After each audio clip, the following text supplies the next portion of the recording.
That's why, like, All right. oh shit. Oh, hiya, man. What? You're up. How's it going? Pretty good, man. How's it going with you?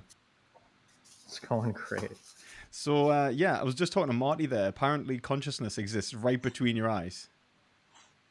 Maybe. I don't know where it exists at, but somewhere in there. Ah, right. You're just saying that phenomenologically, that's about where it lies, like reductionism. But anyway, like, I hope you're doing well, and thanks for talking to us. I've been persistently harassing you now for, like, I don't know, God knows how long. So it's nice to finally get on. Persistence is key. Yep. You got it. Yeah. So, right. Yeah. Right. Obviously, I wanted to bring up veganism, like, as I do every day in my life. Okay. And but I also want to talk, if you're game, about socialism a little bit, and Vaush, because I spoke to Vaush as well after your debate with him. We had like a weird discussion, and I don't think he's a socialist really, like at all. So I don't know. So whatever you want to talk about first, we can go down that line. Whatever. You know what? Whatever you want to do, go for it. Okay. I'm eating, so I'm in a good mood. So. Okay. Well, since you're eating, we'll not go veganism because it's probably not vegan. So yeah. So I'll just go Vaush first because it's probably the easiest thing to talk about. So I spoke to Vaush after his debate with you. He thinks he was consistent. I don't think he was. I think his position was changing throughout the debate, aligning closer to yours, so that it basically made him sound like he was agreeing with you the whole time.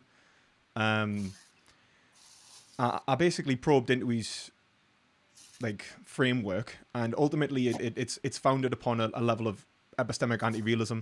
He called himself an absurdist, if you know the philosophy of like Albert Camus. Yeah. So he doesn't believe in truth. He doesn't believe in any sort of metaphysical reality.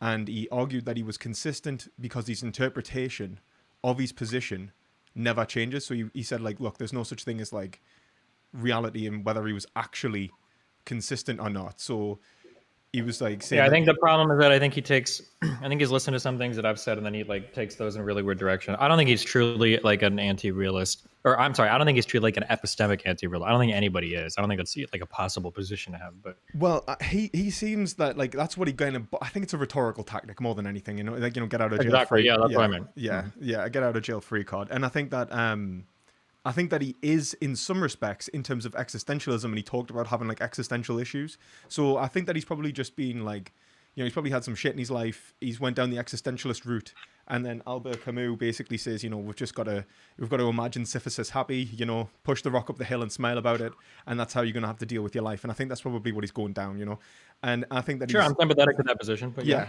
I'm sympathetic to it as well.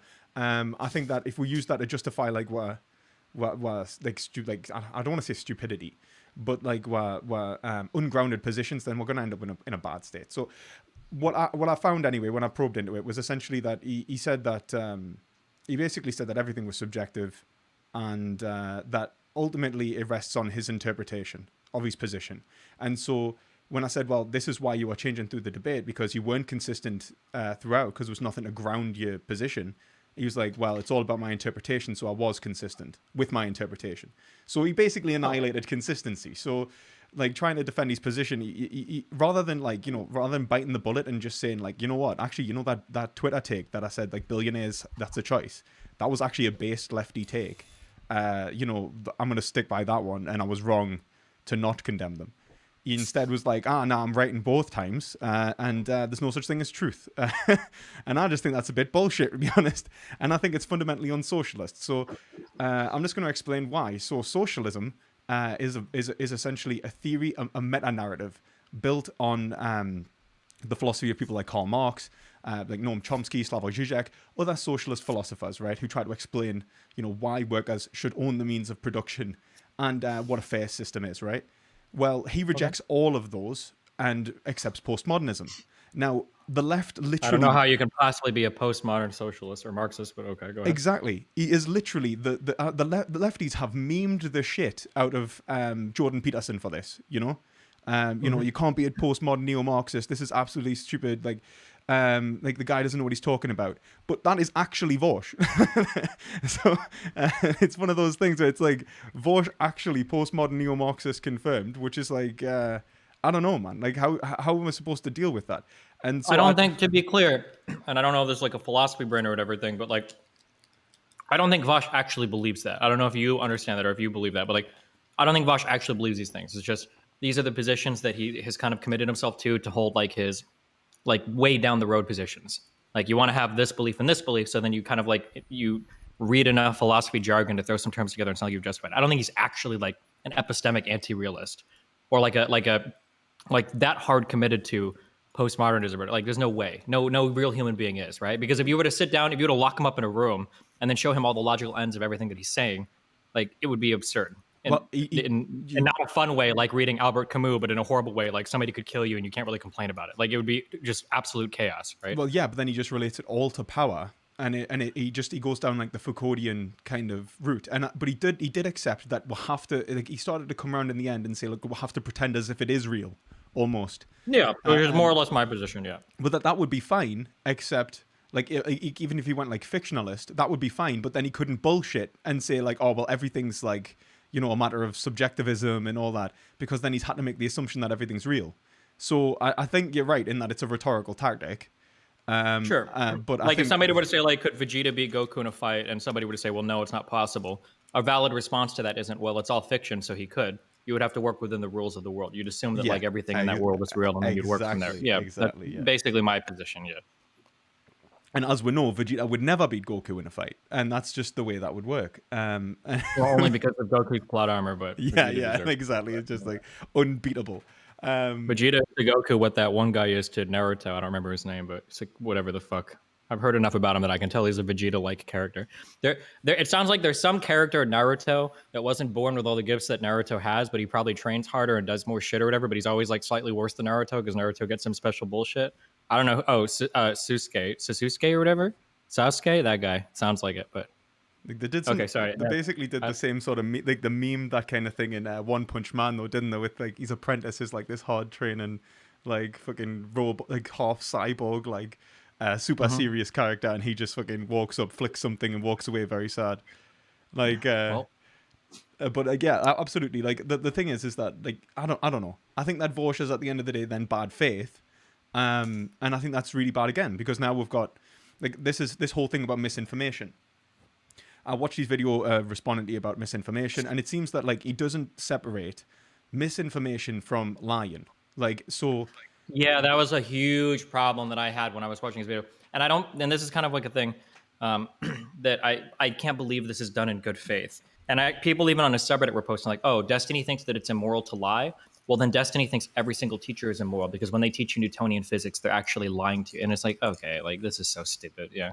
People don't separate out like making a mistake or being like half truthful for a particular reason, like education, like it's too complicated. And then they equate that with telling intentional falsehoods to like distort something or distort the truth on something to make somebody like, yeah, exactly. really, But really, that's really another rhetorical tactic. He goes like, he just says, he basically eliminates personal responsibility and says like, I don't know what you're talking about. Only thing that matters is the consequences. And it's like, well, what the fuck are you doing ethics for? Because ethics is about like behavior, and you act as a first person individual in the world. And so if you're actually trying to make a difference, like you don't do it from like some sort of God's eye view where you like control others like puppets. That's somewhat twisted, and like you can't like operate like that. That's just not how it works. So like sure. And then I even push back I don't like his views of consequentialism also seem to be very, very, very naive, because I would consider myself a strict consequentialist, but like I'm not going to commit myself to a position like, oh, well, you should always lie because it might achieve some good end. Because if you universalize that rule and every person lies, then you're pretty fucked. Then everything is fucked. Then you don't actually accomplish any good end.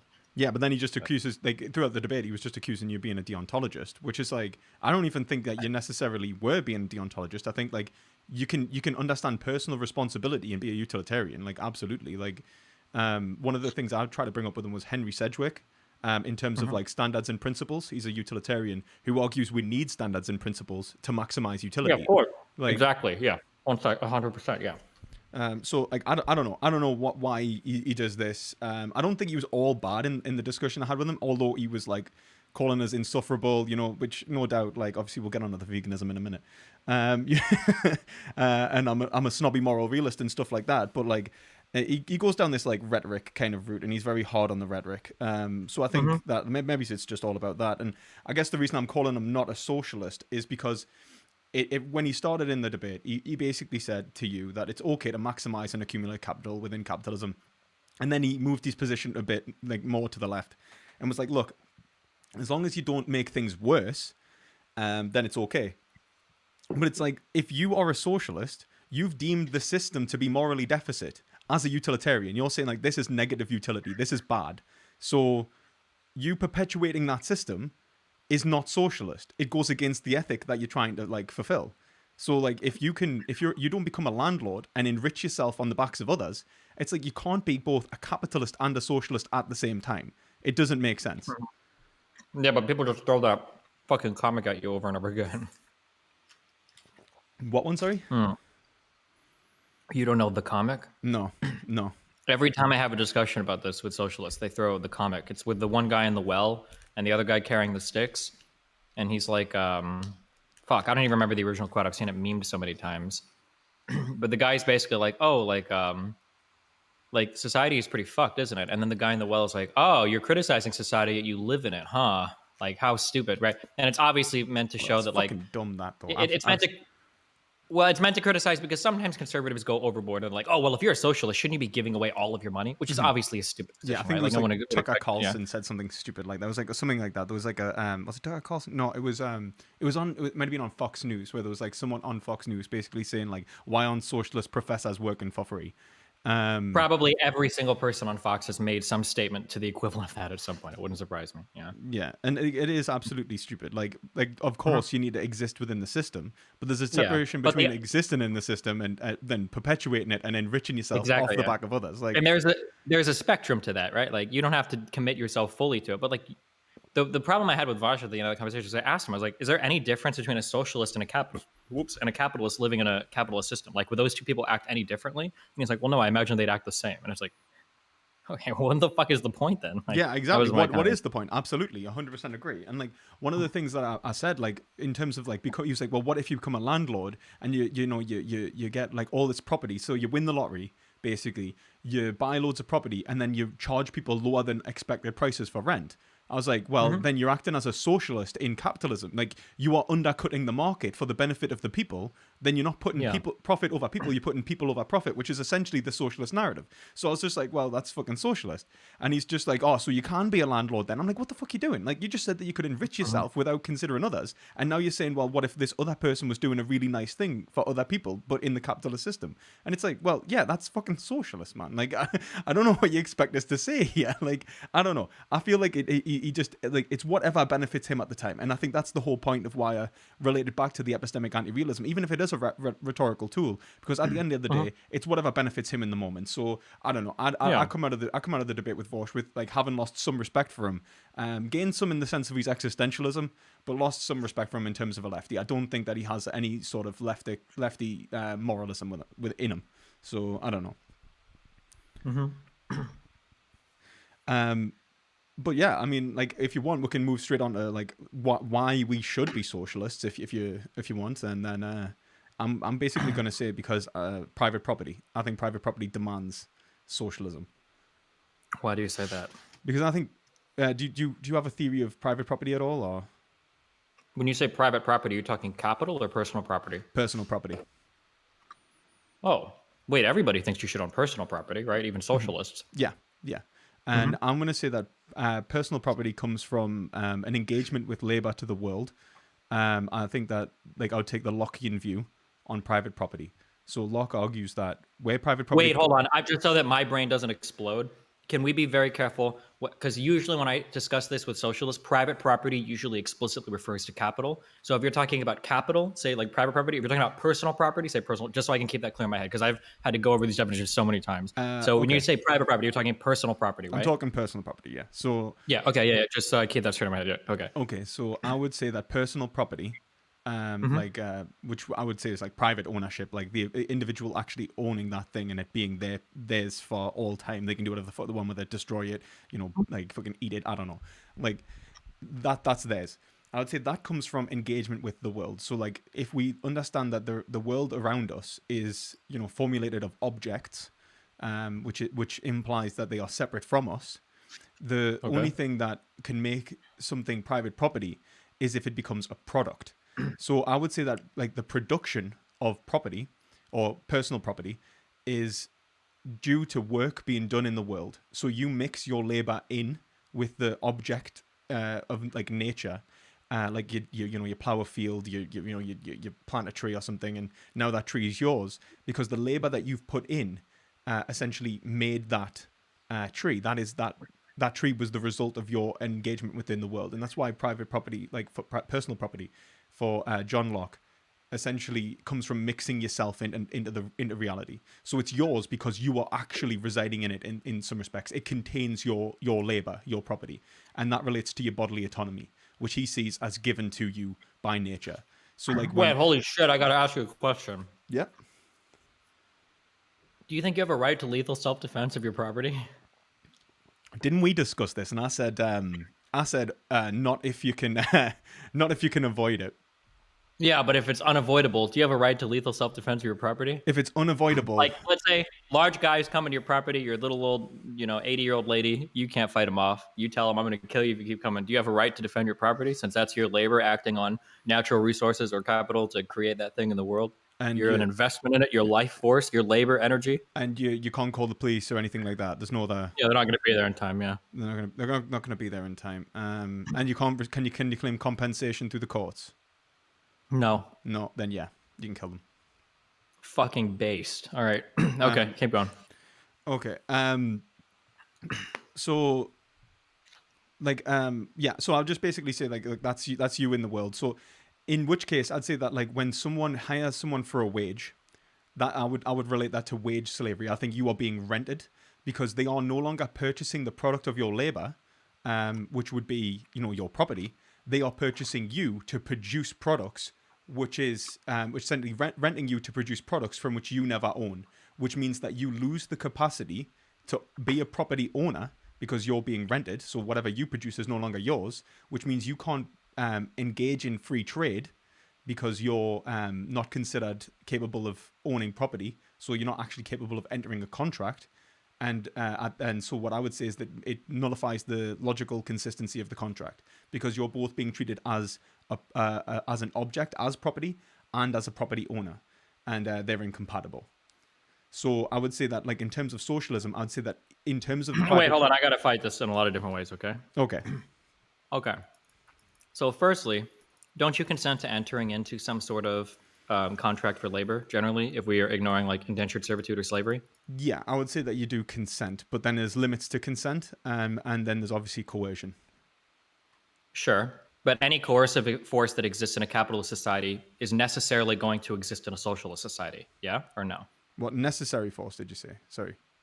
It's any coercive force that exists in a capitalist society for labor is necessarily going to exist in any socialist or communist society. Do you agree or disagree? I disagree because Why? you could so for example, if you had something like universal basic income, then you can be free from the coercions of nature, which would force you into Wait, hold on. I have to ask: is your socialist society a post-scarcity society where labor is no longer required? No, I'm not arguing for Star Trek right now. Okay, so then in your socialist society, you would absolutely need to compel people to work, right? You have to fill jobs, whether it's by a council voting on it, whether it's by people choosing. That coercive force for your person to live in society, they must work or contribute whatever they can for labor. Yeah. Well, I think that there comes to a point in which we can agree that there would have to be some work done.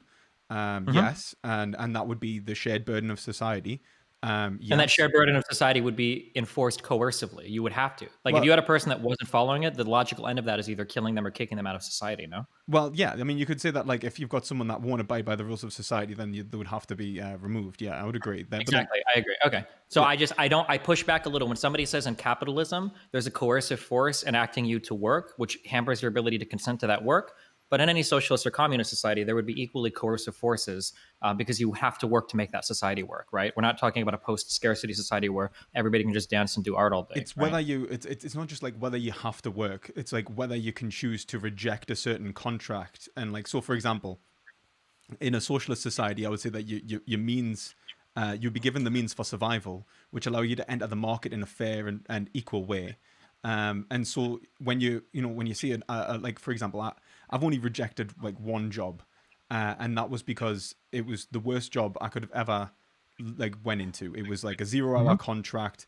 They don't pay you for travel, and they make you travel 6 hours a day. So six to 8 hours I a day. understand real quick before you're going with this, just so I can head you off and then you can maybe your answers. So Yeah. I understand everything you're saying, and that perhaps like some sort of social safety net will enable you to reject more contracts, which is less coercive. Mhm. But my counter to this is going to be that everything you're talking about is not has nothing intrinsic to do with socialism or capitalism. So, for instance, we could both right here hypothesize a capitalist society with UBI that is less coercive than a socialist society where everybody has to do forced agriculture, right? And both of those systems could be, one could be capitalism, one could be socialism, but the capitalist one would be far less coercive. And then we could also hypothesize a capitalist society that is incredibly coercive and a socialist society that's not coercive. But the coerciveness of the society, your burden for labor and your choice to do labor, that isn't really intrinsic to the socialist or capitalist aspects of that society, right? It has to do with other things, I would imagine, like distribution of wealth. Well, I think that the coerciveness of capitalism has to do with essentially the way that profiteering works in the manipulation of trying to maintain a certain level of unemployment. So if you look at something like Friedman economics,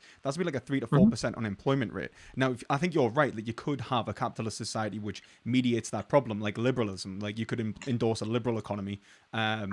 And then essentially, Yeah, so I think the unemployment rate is 5%, but that would have to exist in socialism as well. Yeah. no, I don't think so. Like that's essentially one of the arguments that jobs are right. Wait, can I? Okay, I'm not trying to trick or trap you or anything, but I'm just genuinely curious. What is your understanding for why there needs to be an unemployment rate in capitalism? Usually, like my understanding is it's to balance out the labor market. So like when we talk about like labor as a market, what we've already done is commodified labor. In a socialist society, I would say that when we you wouldn't use labor as a commodity anyway. People only trade the product of their labor and not and are not products themselves to be traded on a market. And so you Okay, so this is eliminate that the market. yeah, so that's a tricky answer because you're right, but all you've done is you've eliminated unemployment because you've labeled it something different. Rather than call it unemployment, you're saying there's going to be some workers that aren't currently trading their labor, but it's still unemployment, right? My understanding is more or less what you said, that unemployment exists in a capitalist society because some frictional level of unemployment is necessary because people are going to be changing jobs and moving jobs. Somebody that graduates college might not be working immediately out of college. Somebody might switch from one job to another. We need some level of frictional unemployment to kind of like keep markets moving and labor moving. It's like in a socialist society, for instance, you wouldn't want to live with 0% unemployment because that implies that there are like no other jobs that need to be filled. So if you want to switch jobs, you're fucked. You're like stuck there for your entire life, right? Yeah. I mean, like, absolutely. I mean, like, but then like that's a separation between, let's say, like forced, deliberately coerced unemployment of 3 to 4%, and like a necessary amount of unemployment for social mobility. Like so, for example, I would say like in Friedman economics, in a very like a neoliberal kind of understanding of economics, unemployment's deliberately kept at a certain rate to enable essentially the profiteering on the labor market. And I think that benefits. I mean, I think that benefits a lot of different parties, right? Like it benefits customers that are able to make purchases in markets. I think it can benefit employees that have jobs that they can look for, and then it can benefit employers that also have employees that they can shop from, right? Like I think that I think it's a little bit more three-dimensional than just saying like labor markets are kept artificially low in order to fuck over workers. Like I think that there's like some level of unemployment is probably healthy. Just like there's some level of houses being empty that's probably healthy. You want there to be vacancy for people to move around and whatnot, right? Yeah, but at the same time, you want to eliminate, like, so for example, like we could agree that like even if there is some like amount of houses that should be empty, we should still eliminate homelessness. We can have empty houses and not have homelessness at the same time. And I think that's kind of like the way that a socialist would approach it. And I think that a socialist and a liberal in terms of redistribution are very similar. Yeah, I'm just saying like that 5% goal of unemployment in a perfect neoclassical or Keynesian or capitalist model, that 5% unemployment is not people that are unemployed and their lives are fucking ruined and they're falling behind on their house payments. That's just like people that are in between jobs, people that have graduated college, people that are taking a break from the workforce for whatever reason, like that, and people that are seeking work. Like that's like a healthy level of unemployment. Not healthy in that it furthers the capitalist system, but it's like healthy for all market, like all people involved in the market. Yeah, I would say that would actually, I wouldn't even necessarily have a problem with that, except so long as that they maintain a certain level, like standard of living. And I think that like that we can have that, like, so for example, they should be able to re-enter the market and be treated as a fair property owner. And capable of, like, you know, endorsing and consenting to a contract in a fair way. And I think that if you have a coercive society that, like, I think America is more coercive than somewhere like Scandinavia, for example, because of the healthcare costs. And I think that because you're coerced into working to, you know, in order to pay for certain medical care, you essentially have to you're willing to do more for less. And I think that because you're willing to put yourself into contracts in which you are not a property owner, I think that is a lot of the time to do with the coercive force and ideology. I don't think people even understand that being an employee is different, how it differs from being, self-employed, or how it differs from being, just an employee, or even like an employer, and how that relationship. Well, is. even when you're self-employed, like your labor is almost still necessarily being like chipped away at, just in other ways. Like I would argue, like you purchasing products from other people that are part of the supply chain of manufacturing a product is like necessarily like the extraction of your labor in some way to another party. So unless everybody 100%. along your entire supply chain is. 100%, because then you could basically say, like, what you're saying is like, what in terms of exchange, then what we're exchanging is labor, which is like which should be relative to a certain value produced in the world. So if I make like YouTube content and people like the content and they donate to me, then the value of my content's in relation to like the donations I get, and that's not even like that's fair enough. And then if I go and exchange that, like if we had like a burger flipper from McDonald's, if they were to set up shop outside and they had to buy the grill from McDonald's and then buy all the product from McDonald's and then buy time in their plate, but we say, oh look, this person's not being coerced at all. Like McDonald's isn't taking it. Well, no, he's still losing his profit, just in other ways, right? It's a little bit more hidden that way. 100%. Not directly. I couldn't agree more. I couldn't agree more. And I think what you've shown there is that the consumer can be exploited just as much as the worker, which socialists do not talk about, which they very much need to. You don't see too many socialists talking about the exploitation of the consumer, and they usually put consumption as some sort of bourgeois sort of understanding of reality, when in reality consumption is the reason why workers are being exploited in the first place. Because if anything, like the relative prices of food, water, shelter, medical care and so on are what we are talking about when we are talking about coercive forces and their access to necessities even, and then obviously you have access to luxuries and other commodities. So I think socialists definitely need to talk about the exploitation of the consumer. And I think that's a really great point. But I guess like what and I was just basically going to say there is that the difference between being someone who is a property owner and entering into a fair relationship in a trade is essentially you own an object, a product, and you trade that to another individual. While someone who exists in a wage slave relationship in terms of a wage, they are trading themselves and their time and entering into a contract. And so they aren't trading anything that I would say that you cannot enslave yourself. And I would say that goes beyond your consent. So would do you agree that you can, or? I think that you can make these trades. I think that we can be clever with the way that we label things and try to say that we don't do that in any socialist society. But I think that any sort of society and economic system that you construct is going to necessarily take some buy-in that's going to result in you trading away time in your life for that society to function and for you to exist in that society. And I think fundamentally, that's what we're talking about. Or at least my interpretation or my impression of what you're saying related to the capitalist framework and why it's immoral is because you have people that are essentially forced to trade away hours of their life or time of their life for somebody else to profit off of for society to function. But I would argue that in every single system that is a society that has people working together, like necessarily there's going to be some type of buy-in like that. 100%. But I think that the difference is like, so in a socialist society, you would be trading. So you would have to put like so many hours in and like labor, like I think what Marx talks about, like abstract labor. And you'd have to put so much abstract labor in to essentially produce like whatever it is you're trading. And that's absolutely the case, that when you are entering a trade, then you're trading labor in relation to the value you've produced. But then if you are in a fair trade, then everything that you produce is yours and your property. So the value you produce is always owned by you. And I think that's the difference. If you're an employee, the value you produce is extracted, and then you get paid a proportion of that value back, because you're entering a labor market which is separate to the market of the product you've produced. And I think that's deliberate in order to allow for surplus capital. Okay. I can agree with that analysis. That's you're basically giving a Marxian analysis of like extraction of labor, right? Yeah. Labor value theory. Yeah. I don't necessarily disagree with that. I just don't really think that's a big deal. That's not something that's wrong to me. That's like inconsequential. In terms of like how the economy functions, that's not necessarily what I'm worried about. I think the goal of any economic system should be maximizing its productivity. And then like moral claims are dealt with at the end of that. So like if I've got a socialist society that produces 1 trillion in wealth, and I've got a capitalist society that produces 5 trillion in wealth, I would prefer the capitalist society with heavy redistribution methods than the poor socialist society that's more equitable with its smaller pie, I guess, is what I would say. Well, I would say that like we can't put ethics, post politics. I think that politics is an ethical endeavor.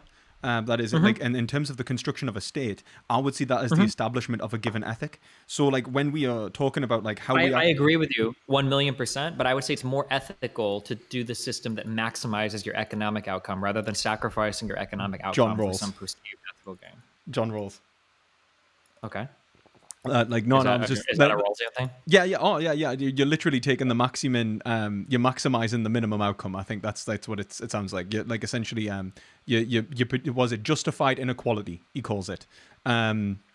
If a society which is unequal produces more benefit for the lowest classes of individuals, then we can't say that it was less just for the unequal society because overall it benefits everyone to a greater degree.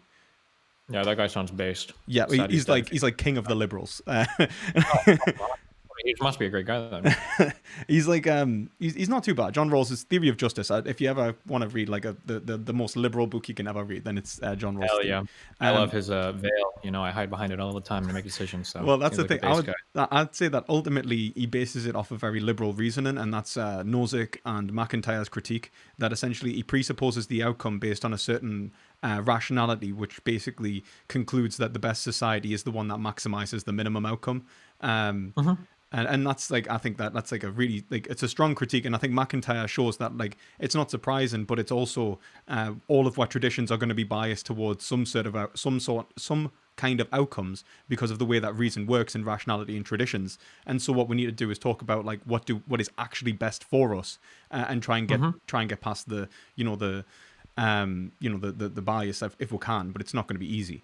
Now, I think that like that's not entirely that wrong. I think that the issue is that when we talk about maximizing the outcomes of individuals, I think that there's certain metrics I want to talk about as well, not just economic outcomes.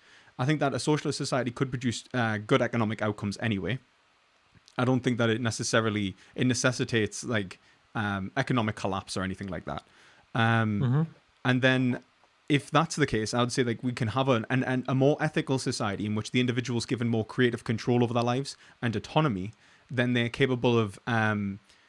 I'd say that's invaluable, and I'd say that it's necessary for you to be a property owner. So like my point was to say really that if we reject the individual's capacity to own property at a given time, if we allow them to consent to a form of slavery, then we reject them as property owners, which prevents them from holding property even at a later date, because ultimately they're a form of property, and we've actually commodified a certain class of individuals. Now, and I think that is, and like Vegan Gains try to get us on this. He was like, all right, so if a doctor's earning like 500,000 a year or something, or a lawyer, is he a slave? And I was like, yes, I'll bite the bullet, like 100%, right? Because I think that at the end of the day, it's not about how much money you make. It's about your relationship to your that's 100% true. A lot of people, because nobody actually knows anything about what Marx said, and even I barely know what Marx said, but a lot of people seem to think that if you make a lot of money, you're like you leave the proletariat or whatever. But anybody that has their labor extracted would be considered part of the same class. Exactly. It's not about how much capital you've accumulated. It's about your place in the system and like how much control you have over your own life. And like and look, Marx is a Hegelian really, in terms of like his tradition. So he relates it to a material contention, which is actually just a master-slave relationship. There is a master and a slave, and if you're the slave, then it doesn't matter how well you paid, you're still the slave. And I think that's essentially what I want to get at, really. That we don't need to I think by treating individuals as a means to an end, rather than an end in themselves, in this idea of them not being a property owner, we've essentially nullified the purpose of the market, which is the exchange of property, and so it no longer becomes a free and fair market, and so has entered into a form of servitude. And if that's the case, then the market outcomes, ultimately, even if they are economically better for the lower classes, those individuals can't be benefiting from them because they are in a place of, it's like, I would say that it's not that you even if you're a well-treated slave, you should still not want to be a slave, and that it's irrational to want to be a slave. That's what I don't think I agree with these precepts. I just don't think I agree with that. I think that if we could choose between two systems, one where there's some overlord that's like some benevolent overlord of us, and we're slaves on some property, and we have to work for 8 hours a day to live under the blah blah blah, versus us being like truly free, struggling for survival in the wilderness where we don't have access to medicine or clothes or property. Like, I think I would rather be under the benevolent slave dictatorship or whatever. I mean, like, that's fair enough. I mean, but then you can say, like, you were coerced into it, right? But if you could have two societies, one which would maximize freedom and one which would maximize, economic outcome, but both of them manage to essentially not only maintain an adequate level of survival, but, provide luxuries and, access to, like pleasures. I mean, if the level of like luxury and the level of like output and everything was similar between a capitalist and a socialist society seems way cooler. Seems like it would be nicer to sort things out economically rather than requiring like government policy to fix it all up at the end. But exactly. Yeah. Exactly. But now our problems root back. We're leaving philosophy now, and now we're going to like empirical economic claims. Yeah. Where I just haven't seen that work. Because if it did work, that would be awesome. We don't actually even need to do taxes or UBI or anything. Like every citizen would be bought into like the means of their production. So all of those profits would be distributed to people, and then everybody would be fine. You wouldn't need to. That's exactly right. You might as well be taking the words out of your mouth. And I think this is, funnily enough, the criticism that Robert Nozick makes of Rawls in terms of why he wants redistribution, because he's like, look, why are you trying to fix redistribution? Why don't you fix distribution first? And I think that one of the reasons that we have such unfair distribution is built into the system in which we treat labor as a market and try to extract as much profit from it. And I think that ultimately it's one, I think it leads to like political instability, because I think that the system that we have now accumulates wealth to such a high level that that we're ending up in situations where markets are becoming unstable, people have too much control, and things like that, and then we're having to rely upon the government extracting that labor back, that value back, and then distributing amongst the people in some sort of Keynesian or even Friedman economic way, like with the debt jubilee. And I think that's what's happened with Corona. I think that's kind of what happened with the banks, except they gave it directly to the debtors, which didn't work. And this is what continues to happen and try to mediate the political instability capitalism causes. And so I understand everything. So just to be clear, everything you're about to say, I'm probably going to agree with on a theoretical level. But the problem is that we have to run this back now. I don't want to say epistemically. That's not. Oh, empirically. Because if it turns out to be the case, because I think we even agree with each other here. If it turns out to be the case that every time a socialism or a socialist society is attempted, it ends in just abject failure and destruction, even without external influence, then I think we would both agree, well, okay, a socialist society doesn't really serve the end we're looking for. Even if it is more free, it's probably shit. And then on the flip side, if a socialist society achieved about the same ends as a capitalist one, or even economically, even if it was like a little bit worse, I would probably still prefer the socialist society heavily. It just grounds back in empirical claims rather than philosophical ones. Because for me, like, and actually even Marx, I don't believe felt that when Marx spoke of the exploitation of labor, he didn't morally load that claim. That was just like a descriptive thing. He didn't say exploitation, I don't think, was necessarily immoral or wrong, right? Well, he didn't, but then it's kind of implied, like in terms of the alienation of the worker. Like he definitely did. Yeah. But I'm just saying, like for me, like even if there is some level of exploitation occurring there, where value is being extracted, I don't really care that much, as long as the end product of like being in a society where everybody's taking care of everything is probably better. Because we can probably agree that even in a society where value is being extracted from labor, there definitely exists a spectrum of people that feel very alienated from the labor versus people that have really positive engagement with their labor, even if there's a capitalist extracting value from them, right? Oh, damn. Well, I think... sorry to someone in chat. I just accidentally timed out the wrong person. Oh my god, I'm really sorry. I've just seized the means of that production. I've just bourgeoised them to death. But yeah, like I think that you're like probably a lawyer, right. Yeah, like I think, yeah, or maybe not a lawyer, but like a musician that like his profit is being taken by the record labels, etc. That musician probably enjoys his labor more than like maybe like a blue collar worker that wanted to go to college or something, right? Like, but then, even though he's still like if we even look at musicians, like look, like there's so many musicians that are exploited as shit. They're rich as fuck, but it doesn't matter because like they don't get control over their lives, and I think that's awful.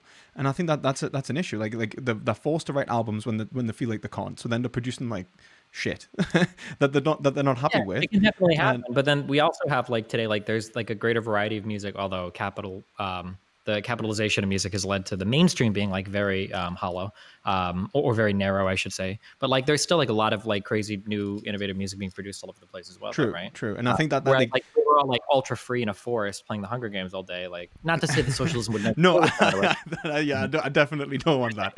I fight back against his argument the same way that I fight back against like libertarians or ANCAPs. Like, I don't think freedom in and of itself is necessarily a good thing. In fact, there are plenty of times when servitude is not only justified, but like morally demanded of us. Like, my kid should it be a form of servant to me, right? Like, I have autonomous control over my child. I direct him, I force him to go into school slavery. And then at home, he might go into chore slavery. And then, until he grows up, like he might be essentially like a slave to the parents in ways. But like violation of autonomy for a greater end isn't necessarily a bad thing, right? Taxes aren't necessarily a bad thing. Or maybe forced. I agree. But then I would say like there is a difference between like, I don't think that you're necessarily violating their autonomy, because I would say that the autonomy comes from rational decision making and self-determination. So if you're doing something rational, so if like, for example, if an individual engages in, let's say, a restriction of their freedom in something like abiding by the law, I don't think that's actually restricting that freedom. I think that's actually maximizing that freedom,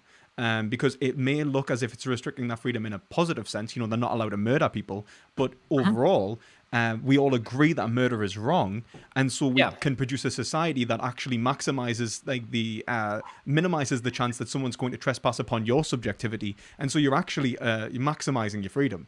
I agree 1,000,000%. But like everything you said there, I would just apply that to capitalism, right? By entering into a contract where you are combining your labor with somebody else's capital and you're allowing them to extract some value off of you, the money that you're generating after that is going to be greater than if you were living in a forest with absolute freedom somewhere. So in that sense, you are sacrificing some level of autonomy for like a greater end.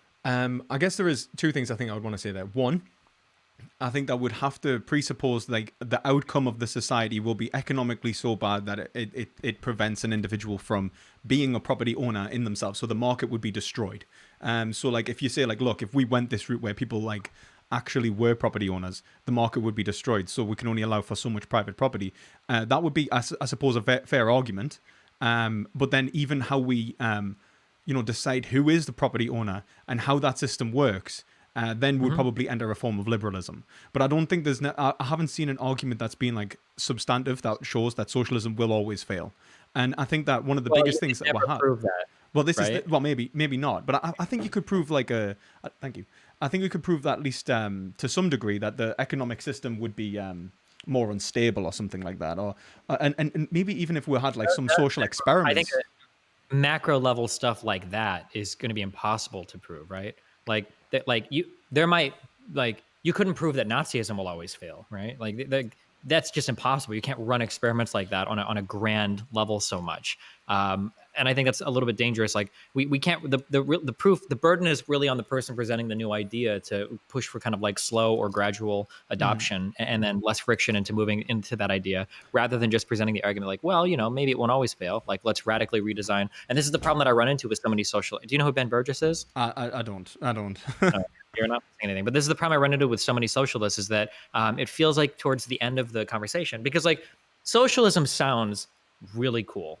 The idea that you are bought in and you own a part of whatever property you're working, and then like when that does well, you do well.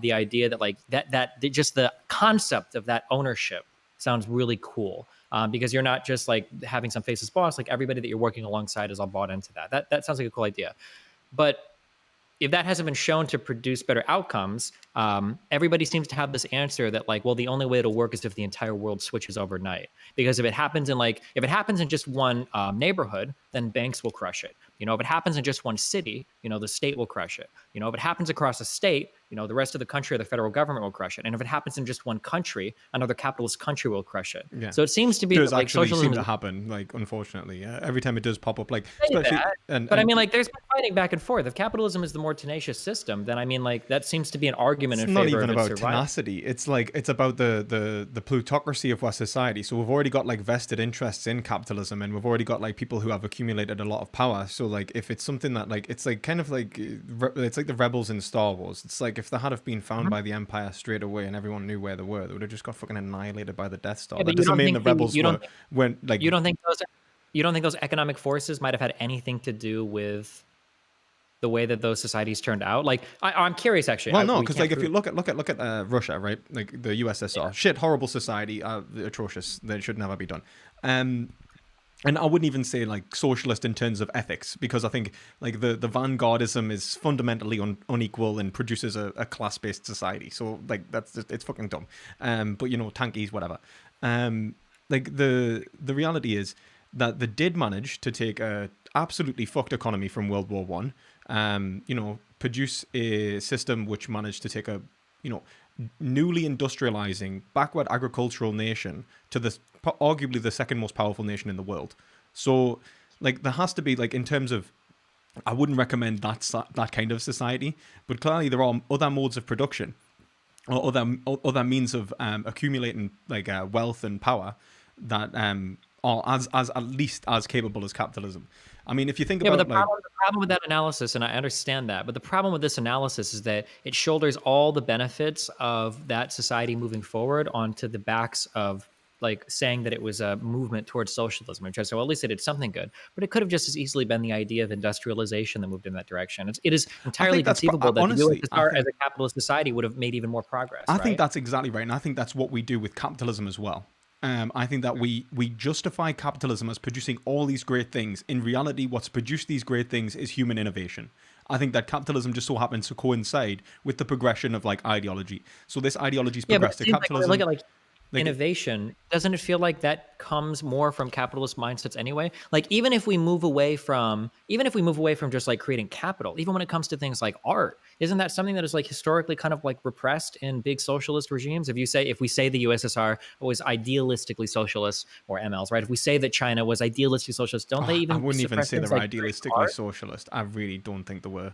Well, the reason why I say idealistically so is they claim to be moving in that direction, right? You need a strong capital foundation. Yeah, Even but Marx would say you need a strong capital foundation in order to move there, right? So the Vanguard Party guides them into that I era think of they're just socialism. Right? self-justifying bullshit, as to be entirely honest with you. And I think that they ultimately serve their own ends. And I think that's kind of like that. This is the lack of like moralism that is in the left, and it seems like, you know, people like Hakim, you know, Vaush sometimes justifies revolution, and they don't realize that when they justify like the vanguard production of like morals and the destruction of our institutions, all we end up doing is destroying the very reasons we're revolted, put in like some sort of a very similar state with people who run it in a very similar way, and usually we're backtracking to some sort of fascism. And I think Slavoj Žižek makes that critique like all the fucking time. Like, the failure of the left is like fascism. And I think that's like a genuine risk. And I think that's what happened in the USSR. I think that's what's happened in China. And it's something that I think we really need to avoid, to be entirely honest with you. And I wouldn't consider them socialists in terms of ethics. But then I'm a libertarian socialist, so I think they're fucking crazy. Right. And then I mean, then that just kind of hurts us even more, then, because it's like we have no baseline to use for socialist values. We're just kind of like out here. Like, that same thing happened with capitalism. That same thing happened with capitalism when that was coming around.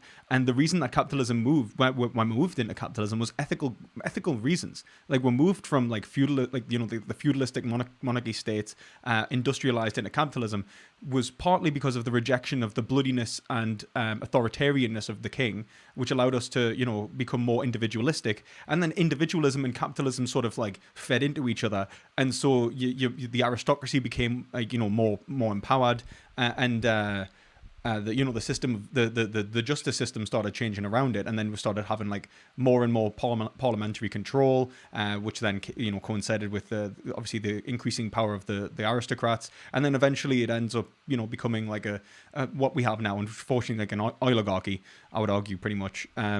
Yeah, sure. I guess at the end of the day, like if somebody has like some small policy positions that kind of like move us in a particular direction, then that would be fine. 25th But I don't have any. £5. Sorry. Q. If I was an act utilitarian, should it be more ethical if it ought to form a worker-owned co-op? Delete that. Right, I had to do that last time as well. Sorry about that. Okay. Thank you for the donation, though. Yeah, like essentially, like I guess the issue I have is, if we can like make reforms towards a socialist state, then we can accept that socialism is more ethical and it's what we should try to get to. In which case, as long as it continues to produce like similar economic outcomes as capitalism, yeah, sure. Well, yeah, that's agreed. But then we can be socialists and be reformists, And in which case that's fine, and I completely agree. Reform, not revolution. Sure. And in which case, like then like you could like you can call yourself a socialist and say like, look, I do agree with socialism. I just think that we need to go through a stage of like reform and development, which may entail a level of liberalism. And ultimately, I agree with the ideology. I just fundamentally don't see we're getting there right now. Sure. And that then you're a socialist. You're just like, right, but there's material limitations, and we can't do what Lenin and Trotsky in that thought, and just skip like levels of ideological like development. And I think that's exactly what we've happened to come to the conclusions with. Like, look, right now everyone's so fucking capitalist. If you just went and had a revolution, they would make another capitalist society. They wouldn't even know how to be socialist. Like, do you think that the average everyday individual is capable of being like a leader in terms of like the businesses that they own? I got so much shit for this before. Actually, people roasted the fuck out of me, but I kind of made a joke about that on Twitter and people say that I believe in like manager brains or worker brains, but there is like some level of understanding that goes into running a company. And I wouldn't want to put like, depending on the type of company I work, I wouldn't want to put our policies up to a vote. Like if I worked at a nuclear power plant, I don't know if I would want to put our policies up to a vote where like janitors or people are voting on like, how we should contain our reactions. Like that's kind of, and people like made fun of me, like, oh, you think that the manager brain is so special? It's like, well, no, but like specialization in labor, some people do know more than others about certain things. Well, I think actually managers are, funnily enough, I think counter to that position. Like I wouldn't go and ask the managers, I'd go ask the nuclear scientists. And I think that this is like, what do they talk about? Like techne in ancient Greece. So like, even though they had direct democracy, like who had control and had sway in the vote was dependent upon the techne, the skill of the individual who was making the position. So like if you stand up and you argue for your position, like I'm a nuclear scientist, right? We definitely do not want to shield this with plastic, and that's who you should listen to. In terms of managerial science, I think that most of the time managers are rhetoricians. I think that the descendants of rhetoricians who argue that they can make people more efficient, and that the hands of the CEO class in order to essentially create essentially extract as much profit from each department as possible. And so when we talk about decision-making processes, like I think rhetoricians ultimately hinder the decision-making process. They don't enhance it. And so when you talk about like who should be making the vote, like I think that democratizing the workplace would be beneficial to the workplace in many ways. And I think the Adenauer government in West Germany kind of showed that. Like they gave, the workers a seat on the board, and they saw profits increase because workers understand the process a lot better than the managerial class. Sure. Okay.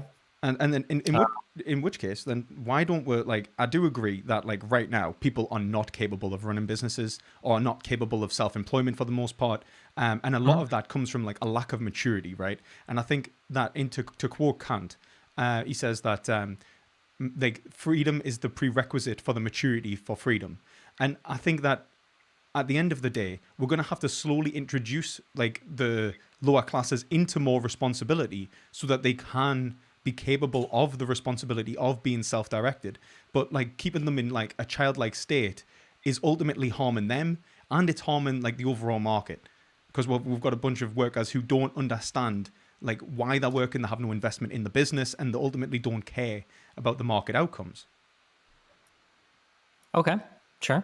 So in which case, I don't think we necessarily disagree. I think it all just comes down to the like the empirical claim. So there's not much room here because like, yeah, if socialism worked 100% perfectly well in the real world, like I don't think like I don't think I would have a problem with it. I'm not like married to capitalism, like morally. Like that's just a means to an end for me, I guess. So would you say that morally, like at least in theory, not necessarily in practice, because we don't have, as you say, we don't have the information, that socialism's more moral?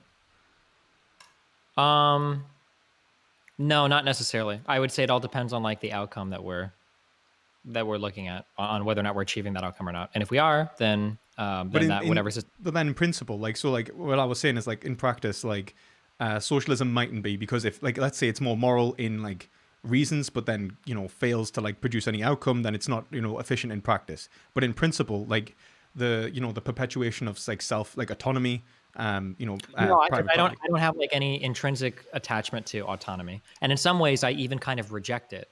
because I feel like in order to have like a functioning society, there has to be some buy-in, some obligation of like an average citizen in order for it to work, which kind of necessarily like overrides autonomy, I think. I don't think so, because I think like if it's rational engagement, like understanding that like you have needs and that they need to be met, and you are being moved by nature, isn't a rejection of your autonomy. It's an expression of your freedom when you're abiding by reasons, because then you're self-determined. Sure, but like you have to understand the way that you're defining that. I'm going to flip around that same definition and use it for everything that I say as well, right? Well, in actuality, engaging with somebody in a capitalistic mode as labor isn't a rejection of your freedom. It's actually an embracing of your freedom because it enables you to do more things, right? I'm going to say the exact same thing. Well, I would say like in terms of like it like you would be right if you could show that it was necessitated, empirically.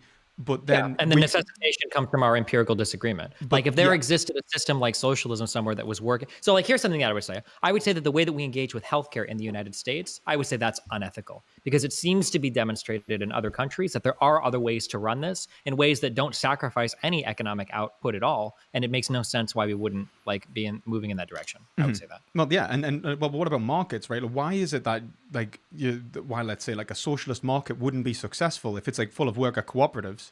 Like why is it that that wouldn't be necessarily like capable of competing when we see that like outcomes in certain businesses have increased by worker participation, that like there's loads of I don't think small tech. that's the problem. I don't think we actually see that. Oh no, we have. Like I think so. Like from what I've seen like small tech companies, for example, like obviously very niche cases.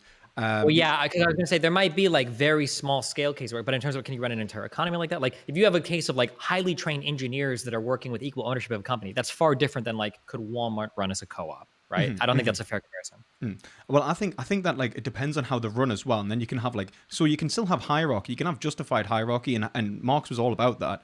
And he thought that was fine, and I think that's essentially the way that we'd have to take it. Like the people who are like making the decisions are elected democratically by people who, they're like, look, this guy's given good reasons, and he seems to know what he's talking about, so he's our political representative in the business. And so you get like a managerial class.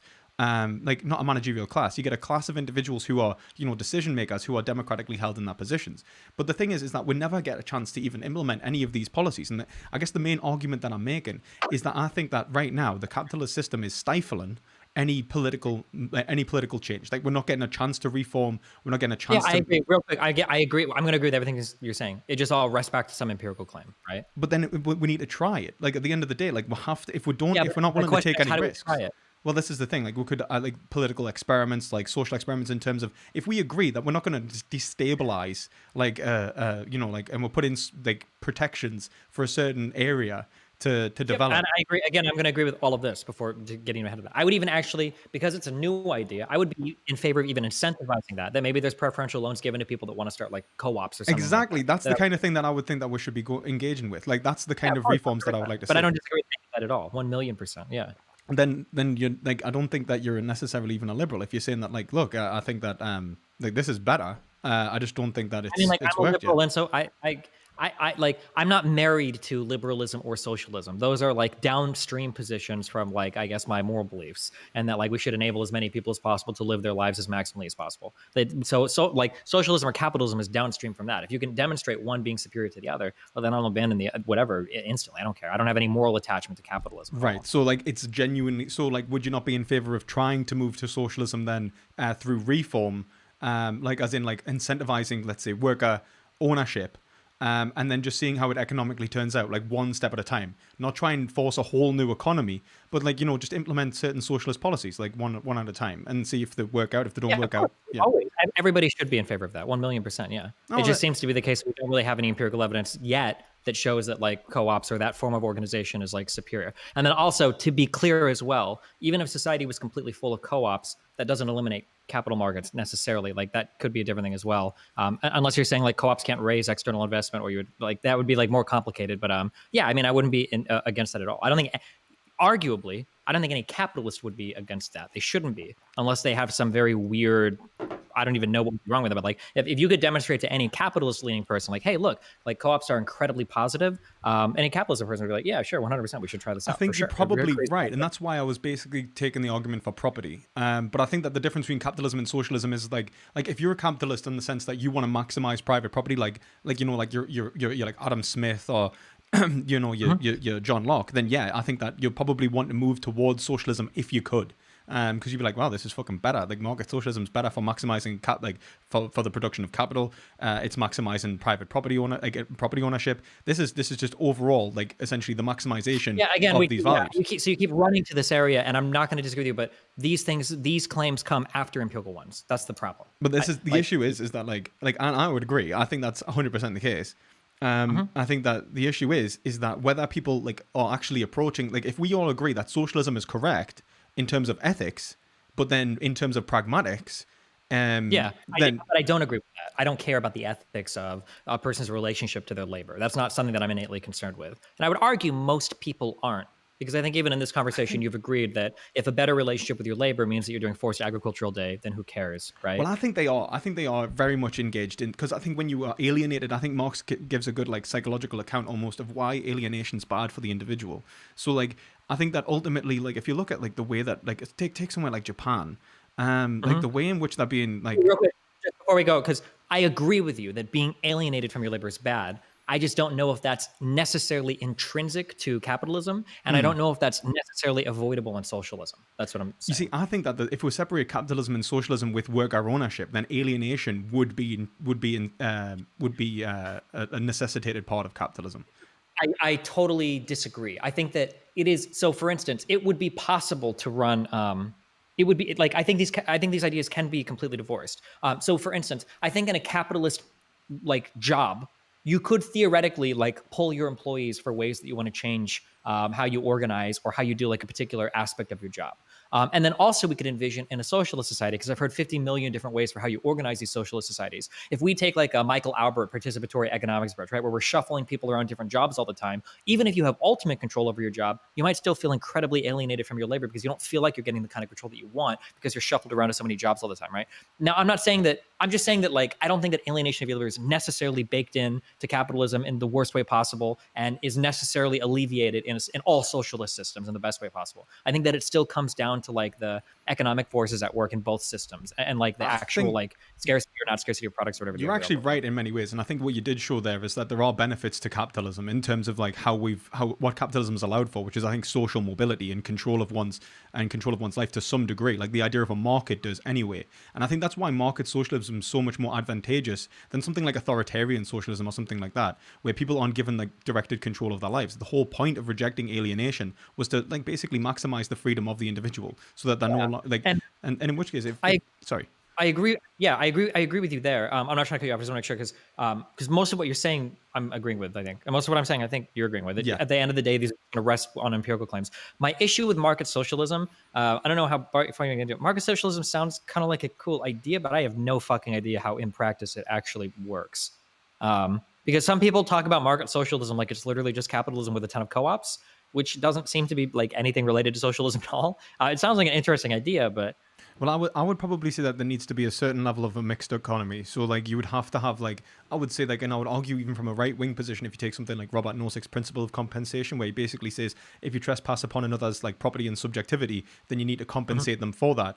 And the most efficient way to do that in terms of justice, he argues, is in the production of a central justice system, which provides people with lawyers and stuff. So he's like, look, if like at the end of the day, you're going to have people have representation. So we're going to have to do this. The most efficient way to do this is through like centralized justice and not through a private system. So create a public system, since it's necessitated anyway. And I think that like that's essentially what I would say in terms of like universal basic income, access to food, water, and shelter. Look, the market is dependent upon individuals' involvement. The maximization of the market's outcomes are dependent upon the education and capability of the workforce. So if we provide these things in a fair way. Just real quick, like every economy is mixed to some extent, right? Like everybody argues for a mixed economy except for like fucking ANCAPs or ANCAPs are cancer. Right, yeah. But like, so like here's like a question, like, and I'm so curious what the answer is going to be. Okay, I consider this to be pretty basic. Like in market socialism, how do you decide what job you want to do? And what do you do, more importantly, if we're short on a certain type of job? I think if you're short on a certain type of job, then the market ultimately, I think we've shown like if it was left to the market forces, like natural market forces, supply and demand would usually incentivize that job.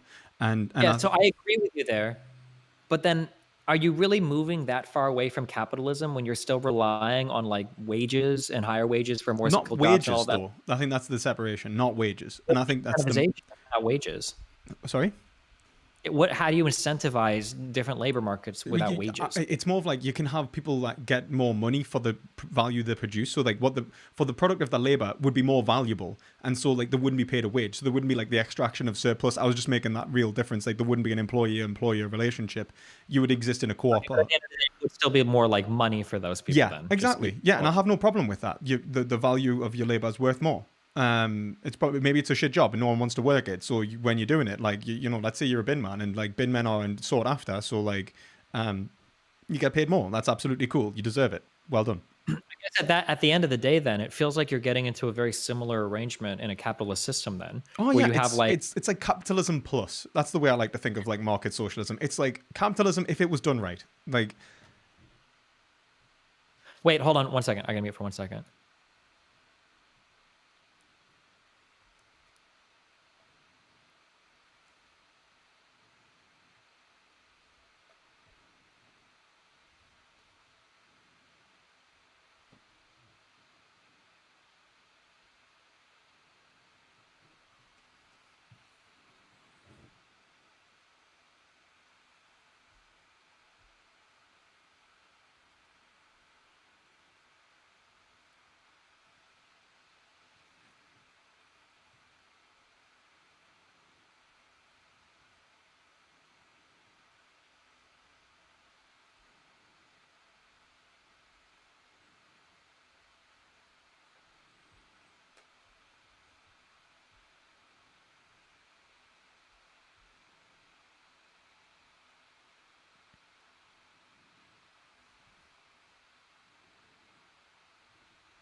I hope you're all enjoying the stream, guys. I had to say. Oh, hey. Okay. Hey, man. Yeah, I don't think. Okay, yeah, I don't think we necessarily disagree on anything. It just comes to be what comes to be shown to work at the end of the day. Best is where best is like maximizing the minimal position, I guess. Yeah. So like, I guess what I would say like to that is then what you could say is like, you know, I'm a socialist in principle, but I'm a liberal in pragmatism, and until I'm shown otherwise, then I don't know what to do, you know. And I think that's like a fair position to take, and that's just like for example, I don't think there's a reason that we couldn't make at least this economy more meritocratic even under capitalism. I think that less coercive, you know, allowing it to be like even in terms of liberalism. And you know, in terms of a mixed economy, and I think we can, and I think you're right, and like showing at least what works in terms of like, why don't you like, you know, advocate for, you know, a universal healthcare system in the United States, that kind of thing. It's like that's been shown. Or why not have like better public transportation, so monopsony doesn't exist so much on corporate power, where you have to work a certain job because you can't even go to another part of the city. Yeah, I don't disagree with these things at all. Of course. Yeah, and then obviously like it's the same thing with education and stuff like that. And I think liberals and socialists agree on like a shit ton of stuff in terms of like what we necessarily need to provide people. I think that the only difference the real point of disagreement is whether people should be allowed to own the product of their labor in terms of whether wages should exist or not. And I think that wages are a fundamentally incoherent idea. I think that it's irrational and ultimately perpetuates an unethical society if it can be avoided. And I think that's something that like where we disagree on terms of whether it's pragmatic or not. Because like if we agree that if it could be avoided, I think you would also agree then we probably should avoid it if it would produce decent economic outcomes. Okay, sure. I don't necessarily disagree. All right, that's cool. What that's else cool. you got? Okay, right. Well, so if we move to veganism, so why aren't you vegan yet, man? Because I don't care about animals. Why do you think you have to care about animals? Anyway. Because if I care about animals, it doesn't make my life any better in any way, size, shape, or form. It doesn't make any part of human existence for any human better in any way, size, shape, or form. It does. Like, would you agree that would you say that being rational and having a system of ethics which was the most rational and I think you can have the most rational system of ethics that does everything we needed to do that excludes animals or only includes humans, and it gets us to every single positive outcome that we would need, regardless of the treatment of animals. Okay, why do you think that? Because we can. Because I can't fathom I can't fathom some scenario that comes up with a human where it's like, fuck, I need to be vegan to help this human. I just can't think of it. Okay, so like what I would say is that like ultimately it's your understanding of one. I think the presupposition of that human outcomes are the outcomes that you seek, and I don't even think that you necessarily need to assume. I don't think that's a justified assumption. So I would even say like, why do you actually seek like another human's outcomes anyway? Like, what's the value of that? She said maximizes my own outcomes. So it maximizes your own outcome. So you're actually not seeking their outcome; you're seeking your own. Yeah, they're like a means to my end. Yeah. Okay, so why have you associated your consciousness and your well-being with them? With another human? Yeah, because like, let's be honest, like you could Because exist in other a, humans you could become king and rule everyone as slaves, and that wouldn't like you would probably disagree with that, right? Well, I think that's far outside of my means. I don't think that's realistic. No, but and if those types of things, they seem to die pretty fast. So I mean, But like, let's say you could do it, and it was like in your means. Do you think you'd be justified in becoming like a tyrant king, like kind of thing? okay. So 2021 Destiny is trying to be very careful with hypotheticals because I understand that. Yeah, no, I understand. I'll answer your hypothetical. I just want to be very, very clear in the ways that I address this. So in a hypothetical world where one man could rule everybody and would be safe from being backstabbed, would be safe from death, and all the people that are being ruled by him are like happy, healthy, and maximally producing things, then I think that that society would be moral, sure. Wait a minute. However, yeah, I was just gonna say, like, why? Like, let's not make them happy and healthy. That they're in absolute abstract misery. But you know that guy's the blast. If it was hypothetically possible that one person could create a maximally happy, healthy environment for themselves, being the ruler of all people, while everyone else lives in abject misery, but they don't have the ability to revolt or backstab you or do anything else, and they still produce enough to keep you infinitely happy and healthy, then I guess in that society it'd be okay. Or no, that would be like moral. That would be like a maximally moral society for me, I guess, from my perspective. But I don't think that could ever happen. I don't think it's possible. That sounds like what you were like in our first discussion, an egoist, right? Sure, but I mean, I would argue that I am. But I think that like I think that like I like to view like my form of egoism as egoism plus. Okay, as one might say for capitalism plus. Okay, sure, I would consider myself an egoist, but not an idiot, right? Like I think the example that I give is like, let's say that I go into a room with 5 friends and there's 4 friends and there's 5 candy bars on a table and I love that candy. Like you could argue that like, well, as an egoist, I walk forward and I eat all 5 candy bars because that maximizes my happiness and I love it so much. But realistically, all 4 friends are gonna fucking hate me and they're gonna be miserable and pissy. And I'm going to be kind of feeling like an asshole. And then it's like, well, fuck, well, what does that get me? So in some ways, I think that egoism can, and then this is where you and I think others have argued, well, it's kind of vacuous because in some ways, I think egoism almost obligates you to some form of altruism so that other people around you, or have the illusion of altruism so that other people around you are happy and healthy as well. You see, and what I want to state first is really that this is objective and not subjective because you memed the fuck out of vegan gains. I'm just going to say that you memed the fuck out of it. You didn't believe half of this shit. That's because he was like, screw. I listened because that guy's a memer. I want to state for the record, okay? I love vegan games, okay? That guy is funny and he seems chill at the end of the conversation, and that means a lot to me, okay? But yeah, I was memeing hard in that conversation, okay? Because when he brought up the study shit, okay, I was fucking done at that point. Also, yeah, fuck that conversation, okay? And fuck vegan conversation. So I did meme the fuck out of him. I'm trying to be more serious with you. But the problem is just that, like, I don't understand. So take my form of egoism or whatever. Like, how do you ever obligate somebody like that to give a fuck about animals? I can go through my whole life, and all of humanity can go through their whole lives, and our lives are actually enriched. They're actually made better through the exploitation of animals massively. So I don't know how you obligate somebody away from that. You've got to argue that someone can understand themselves in this sort of metaphysical way prior to an ethical relationship with someone, though. So like you have to be able to understand what's in your interests prior to engaging with others, and I think that that's fundamentally impossible. So like really the only reason that we would take that position is probably because of like the Cartesian tradition, like having. Wait, hold on. We're gonna walk through all of this very slowly, okay? Okay. So the beginning thing is, in order for my position to be real, you said I would have to understand myself or my relationship with myself. Can you explain that? Okay, yeah. So what I'm really saying is that like your ego and your self-understanding are the foundation of your ethical position here. So if you're... Can you clarify, when you say ego, what do you mean by that? Just my existence as myself, my self-awareness, like so your understanding of self, I would say.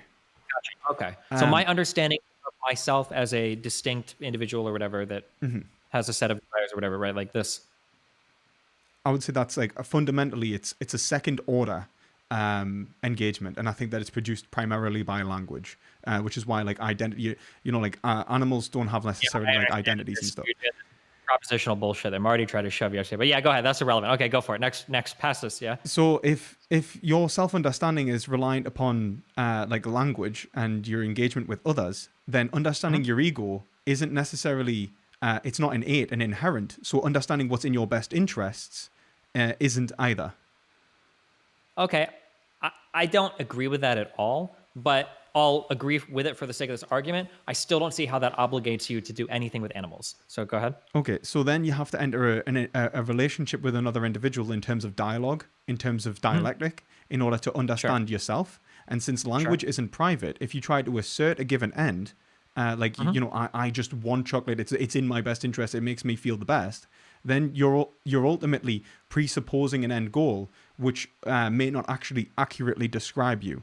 And so for you to have any understanding of yourself, you've actually got to engage in universals which are, which include both parties. So there's a famous Ubuntu, saying, like African saying, which is, I am because we are.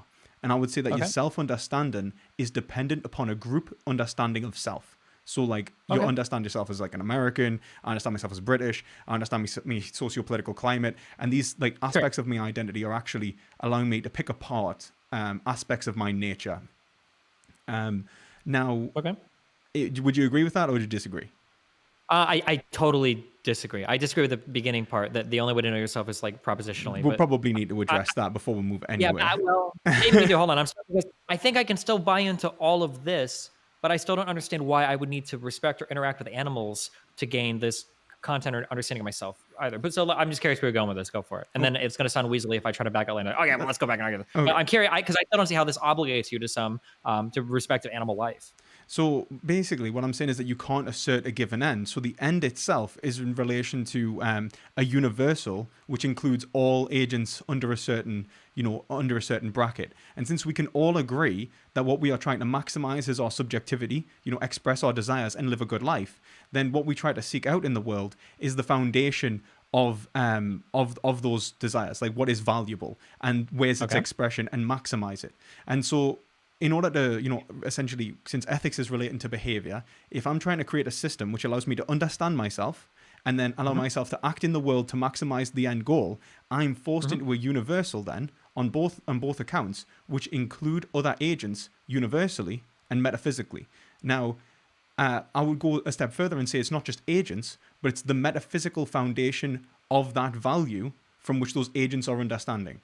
So, like, before we go too far into this, because this is what you're going to have to counter, so I'll just tell you right now what my objection is going to be at the end. Is my argument is probably going to be that I feel like what you end up doing is essentially begging the question, because you're going to try to define agents in some ways that is necessarily including animals. And then I'm going to argue and I'm going to say, well, agents could just as easily be classified as only human minds. And then I'm going to ask you, what is the distinction between that? Why am I obligated to include animals as part of that when I can't just say human minds? That's and then I'm going to say, if we do include animals, why can't we extend that to say we should also maximize the existence of, say, trees or rocks or the planet Earth or our solar system? 100%. That seems to be arbitrary. Yeah, and no, and it's I wouldn't say it's arbitrary, but, like, obviously I'll get onto that. But I think that's a valid point, and I think it's a point that other philosophers have made in terms of, like, Leopold's land ethic, where he basically starts giving, like, foundational ethics to, like, mountains and shit. But the thing is that essentially I would say that I would distinguish between agency and patienthood. This is what Tom Regan does in his book The Case for Animal Rights, where he says, look, there is a separation between an individual's, like, engagement in ethics and what ethics is talking about. It's like the separation of, like, the science, the scientist, and, like, what the scientist is trying to discover. So in ethics, we're trying to understand value, its foundation, and how to maximize it in order to maximize our own outcome. And I think that's necessitated for us. But that doesn't necessarily mean that it's limited to the people engaged in the pursuit. So, like, I could understand that other humans who are not in my language game are held within the concept of that value, and so I care about humans in other cultures and stuff. I would actually push back against this. I would argue that you need some congruency there between. Wait, hello. Yeah, sorry, I'm listening. Sorry. Oh yeah. So I would actually do. Wait, I think I'm echoing through your speakers. Are you echoing? Wait, yeah. Wait, just leave and rejoin the chat room, because I think it's echoing through the. Oh wait, hello? Is it done? Is it better? Nope. 1 second. Wait, testing 1 2 1 2. 1 second. I'll leave and rejoin.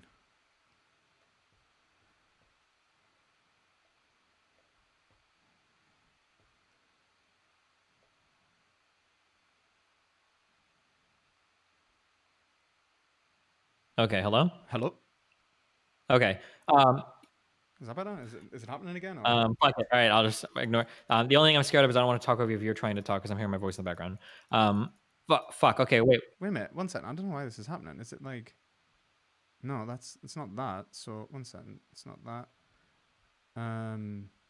Testing 1 2 test test. Is this better? Testing 1 2 test test. Yeah, fuck it. That's good. Okay. Actually, I think that's good. Foundationally, why? Fuck. What was the last thing we were talking about? You're saying that you'd push back on the fact that I agents remember. would have to. Yeah, I think that another party actually needs to be bought in for my system for me to have any like mutual respect for them, and that if they aren't, then necessarily I will not only exclude them from said system, but I'd probably try to remove them from my society. I think there needs to be some minimum buy-in or shared agreement on some level. Otherwise, they become incompatible with the society that I'm going to create. But do you think that they need to respect you as in like, do they necessarily need to respect you and your, like, I think they do in terms of your in terms of a language game. For a language to even function, they need to accept your ability to approve or deny of their of their assertions and your assertions. And Yeah, I would they would completely agree. respect whatever. Yeah, they would need to respect mine as well. And if they didn't, then they would be incompatible with my system and they would have to be removed. I completely agree. But if you're talking about an individual having respect for like what the words you say in ethics, then I would say like they can't access your assertions in terms of like your like private mental states, and you can't access theirs. So you're going to have to talk about what's common between you. Now, Sure. when we talk about what's common between you, you're going to talk about what's fundamentally common between in terms of like your evaluations. Like, you might start off with like, okay, well, me and you, like, how can we maximize our outcomes? But then you're going to end up as like, in terms of like a group shared like ethic, you're going to end up asserting a given end in which just includes a compromise between like what I say and you say. So you might want the chocolate ice cream, I might also want the chocolate ice cream. We may realize that we cannot both get the chocolate ice cream, and so we might half it. But we haven't actually grounded whether we should want the chocolate ice cream or not, whether that will actually benefit us, if you see what I mean. Say that last part one more time. So like, even if we agree on our assertions and we manage to compromise our assertions with one another, there's no reason that we should accept either of those assertions as actually true and justified. It's actually true and justified. So like, I maybe agree with this. Sure, go. Yeah, so like, there's no reason to think that we both genuinely want that ice cream beyond the fact that we, you know, have a first order preference or like action urge to it, whether it will actually benefit us. I don't know if this is a relevant question that I would care to know the answer to. I don't know if I actually care about that. Oh. Insofar as long as their behavior is predictable, I don't think I would care much what their genuine wants or desires were, as long as they seem to behave in a certain way. See, I would say that like fundamentally, the reason that you want to care about their desires and they should want to care about yours is because it frees you from like subjective bias. So like the heroin addict who thinks that they want heroin when ultimately it might kill them or make them feel like, you know, like shit and like ruin their life, I would say is fundamentally doing that same assertion. They're asserting like their given preference over something that is genuinely beneficial for them. Okay. But I have to allow other people to make those decisions to some extent. Like there is some. Oh yeah. We all allow. Like, yeah. You can make those decisions, but allowing someone to make those decisions doesn't mean that it's necessarily, you can't say like that's not the wrong decision. So like allowing someone to go like, I could say that's the wrong decision. That's a really hard one. That's right. See, I would say that it was in relation to what they are. So when they're talking about what's good for them, it's not just about like maximizing their given preference. It's about their actual experience. And that's so subjective in terms of what, like the counterexample I'll give you actually is like eating sugar, right? Like, should I morally compel somebody not to consume sugar ever? Well, like, I don't think that's necessarily like maximizing like their overall outcome for them. Because if we say like the never consume, if you talk about somebody that could be like obese or like has diabetes or develops diabetes later in life or whatever, like they might be able to live a maximally healthier life at the sacrifice of some, we could agree that like obesity would usually be considered like bad for oneself, like and a negative. And so like why we engage in obesity is usually like, it's like painkilling, like irrational. Like usually a lot of the time people are doing it because they're addicted to the food or they're using it to kill pain or like trying to feel better in the moment. I guess I'm uncomfortable calling that irrational. That's such a subjective valuation from a person. It's hard to say. You see, I think it's fair because I think by their own metric, if we agree that what they're seeking is the best outcome even for themselves, I would say that if it's leading to a worse outcome, then they're engaged in a behavior which is seeking something. But you don't know with who. the active. When you say worse outcome, that's a subjective evaluation, But right? I mean, by the metric that they're using, so they're seeking a positive experience and they're gaining a negative one. Well, but people that are seeking a positive experience begin with a negative one, right? If two people are presented with a massive chocolate cake, the person that becomes obese eats the cake now, has a positive experience, and then has a negative experience later. The person that forgoes that positive experience, the absence of that positive experience, but then has another positive experience later, right? It seems very subjective to value one over the. Like, I would generally agree that having healthier diets and all that for a variety of reasons is probably better, but I don't know if I could install that, if I could make another person feel a particular way about that. Oh, well, I think it comes down to like whether like we can actually say like basically Plato makes this point about the brave man and the coward on the battlefield, and he basically says, look, if you're a brave man on a battlefield, it's better to be the brave man than the coward, even though the coward will feel more pleasure at the vanquishing of the enemy. They'll feel more fear at the approach of the enemy, which may, obviously get them killed, but also it's really fucking horrible, that pain. And so what I think we do in ethics is a balance of positive and negative experiences in a way in which we communicate with one another. We watch other people's experiences. We'll watch how much they resist certain pains and approve of other ones. And we self-associate with that person and go like, look, I know that they are similar enough to me to warrant that I take into consideration that they are resisting that action. So when like someone you don't need to put your hand on a burning hot stove to know that it's going to hurt you. Do you know what I mean? No, Sam Harris actually kind of makes these comparisons to morality, and I actually reject it because I think that I would argue that there are fundamental human experiences that seem inconceivable that one could think this experience is good or bad. So for instance, like dismembering parts of yourself, putting yourself hand on a burning stove. But I think that those are easy outs. And I don't agree with using those as examples. I would challenge you to things that have positive and negative aspects to both sides of an experience instead. Like and BDSM then I would or something. Like BDS, what? like something like BDSM, so like sadomasochism, like masochism or No, something. no, not that at all. It would be like the diet thing or investing, right? Let's say that you have two people. Let's say that one person invests healthily so that he can live a very good end of his life, but he forgoes a lot of experiences early on. Maybe he works harder, maybe he goes on less vacations, maybe he has less free time. And then another person parties hard, they don't save as much money, and then in retirement they struggle a lot. I think we would look favorably upon the person that would maximize the end of his life. But I think the other person could make an argument. It's like, yeah, my life sucks now and we live in the present and it sucks, but man, I had way more fun 10, 20, 30, 40 years ago than this guy over here that is like doing better than me now. I think it's hard to assert this one is absolutely better than that one because that seems very subjective. I think it's got to be like narrativistic. I think when we talk about the individual's life, so for example, the individual who parties really hard and has a really like hedonistically good time. And then there's two things to consider. I think like one, even him understanding whether that would be a good time. I think a lot of the time, like I don't know if you feel like this, but I think Buddhists talk about this as well. Desires ultimately are perpetuating and like the continue onwards, and feeling desire ultimately feels like frustration, like a form of pain.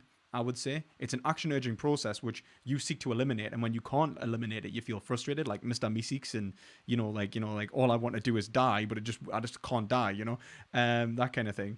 Except it's more like yeah, I guess so. We would have to argue over this because if I agree with this, then the conclusion naturally follows, of course, that if desires are actually not desires and they're actually bad things, well, then of course that would be a bad thing. But why would you argue? Or let's say that I agree with that. Hold on. First, let me rephrase that so I make sure that I understand this. So you're saying that the person that parties all the time, the only reason they actually feel the urge to party is because they've already kind of gone down that road of partying, and even the desire to party, that desire in and of itself is more like an unhealthy addiction, and it perpetuates that addiction. And if you avoided it, you actually wouldn't have that feeling at all. So you wouldn't feel like you're missing out on anything. I would say that you can't, somewhat, but I think that Yeah. not necessarily. So I wouldn't say that Not all necessarily. partying's bad. I wouldn't say like I understand. We're saying like partying like with heroin, drugs, etc. Obviously, I'm being charitable. I'm not saying like a fucking birthday party, right? Sure.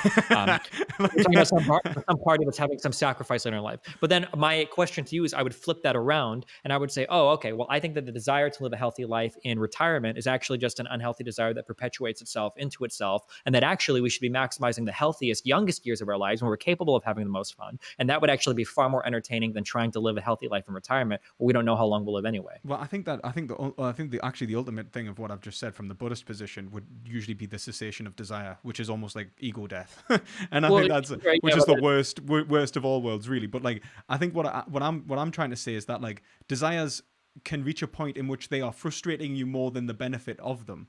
And I think of that course, like, but even understand that is an ethical engagement. You know what I mean? So like you could say that, look, partying is really good, but only do it to a point in which it's still actually positive to you. And I think that these are like the ethical claims that we need to make. And the only way that we can make them is through associating with a nature, an understanding of like value itself. So like an understanding of like, all right, I'm a human. And so when I'm maximizing like value in my life, I need to understand that like, look, that some negative outcomes aren't worth the positive experiences and some are. And that's what we're actually engaging in ethics. Okay, yeah, but I like, sure. I just, to be very clear, like I feel like any definition that you've given me so far can be equally applied at all ends of the spectrum. And I feel like there's a whole bunch of subjectivity that has been introduced at every level of this, such that I'm not disagreeing with anything you're saying, but I feel like you're sitting at one far end of the spectrum, and then I'm sitting at a very other far end of the spectrum. And I feel like eventually we're going to run into an issue where we're going to have totally different answers. And I don't think you've said anything up to this point that would commit me to one particular thing. So to go back to the issue that we just visited, like I could argue that your desire to live a healthy life in retirement could be just as irrational as a person's desire to maximize their early life. That maybe there are people, like you might argue, well, hold on, we should have a healthy engagement with partying, don't do too much. But then I would argue, well, some people have an unhealthy engagement with retirement, and they end up working too much in their early life. They end up saving too much money. They don't have any fun at all. And then eventually they get a disease at 55 that was unavoidable, and they die, and their whole life was essentially wasted.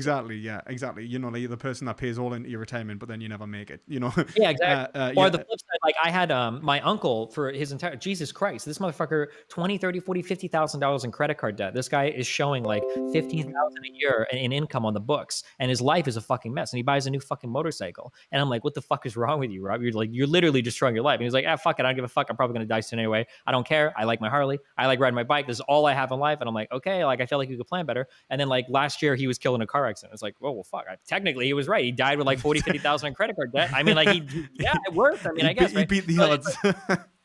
Yeah. Now, I'm not going to go forth and say that like this is rational and it should be the expected outcome in all cases, but there is a risk here. And like, I don't know how I can objectively compel somebody to one end when, you know, there might genuinely be people that feel like, you know, I'm going to have a hard time in retirement. Sure. But I would hate to be retired and have missed out on so much opportunity in my 20s and 30s that as a millennial, I saw people work hardcore through their 20s, and, you know, I don't want that life. And, you know, they might like it and they might do better than me in retirement, but I sure did better than them in their 20s in terms of like the fun that I had. Not me personally, but a person might say that. I completely agree with everything you're saying. And I think that you can show that the person who, like, you know, actively puts everything into retirement could be equally as irrational as the person who just parties all the time.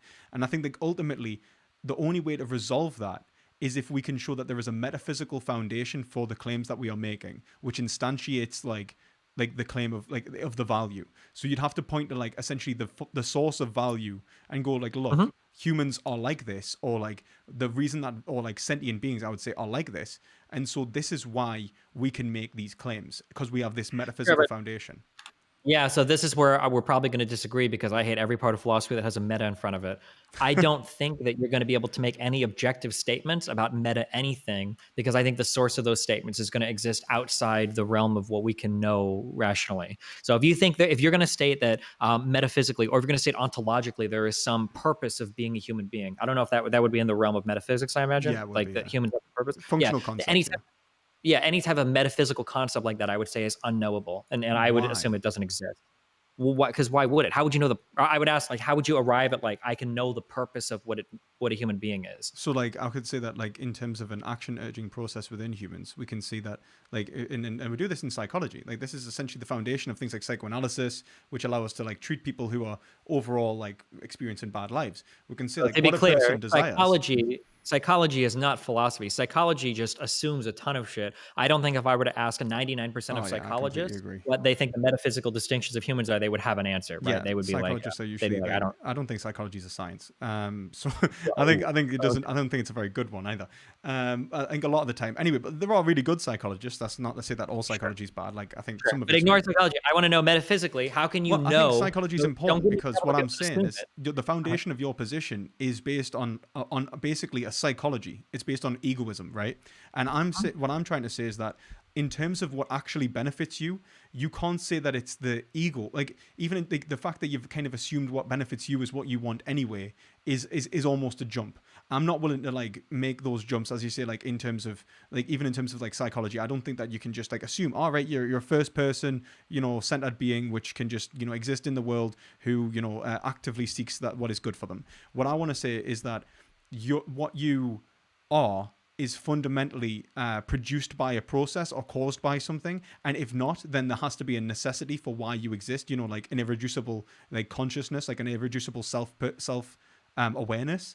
Now, what I would say is that self-awareness, I would say one can't be irreducible, primarily because of the way language and our understanding of reality works. It's like an epistemological so system. We might have to fight about this. So you would say self-awareness can't be irreducible. So self-awareness is reducible. We're double negating. What?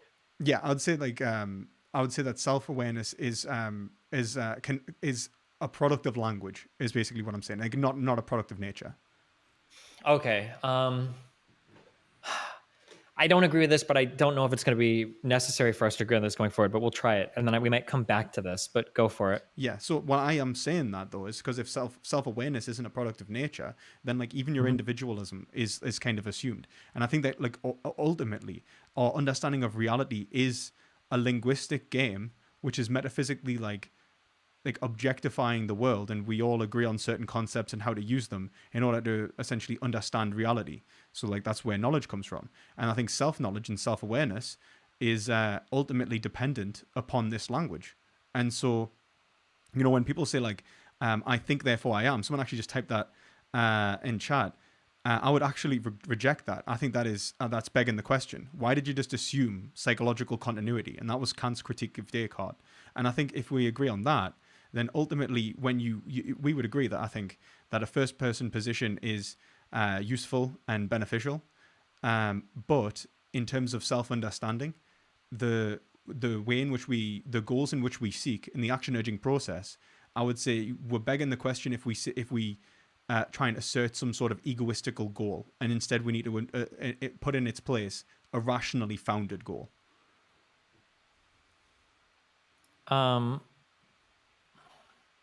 I'm still not entirely sure how this gets us to a metaphysical understanding of the purpose of humans that we can agree upon. Well, it's more of like, what's the purpose of desire? Because in reality, So to be clear, I don't agree that something like purpose like exists. I don't think that purpose is a real thing. But what we can agree is that there's an action urging process, right? There's an action what? Urging process, like desire. Desire exists. It seems to be the case, yeah, sure. Yeah. So if desire exists, it's like implied that there is something which is desirable, that like there is something that you do desire.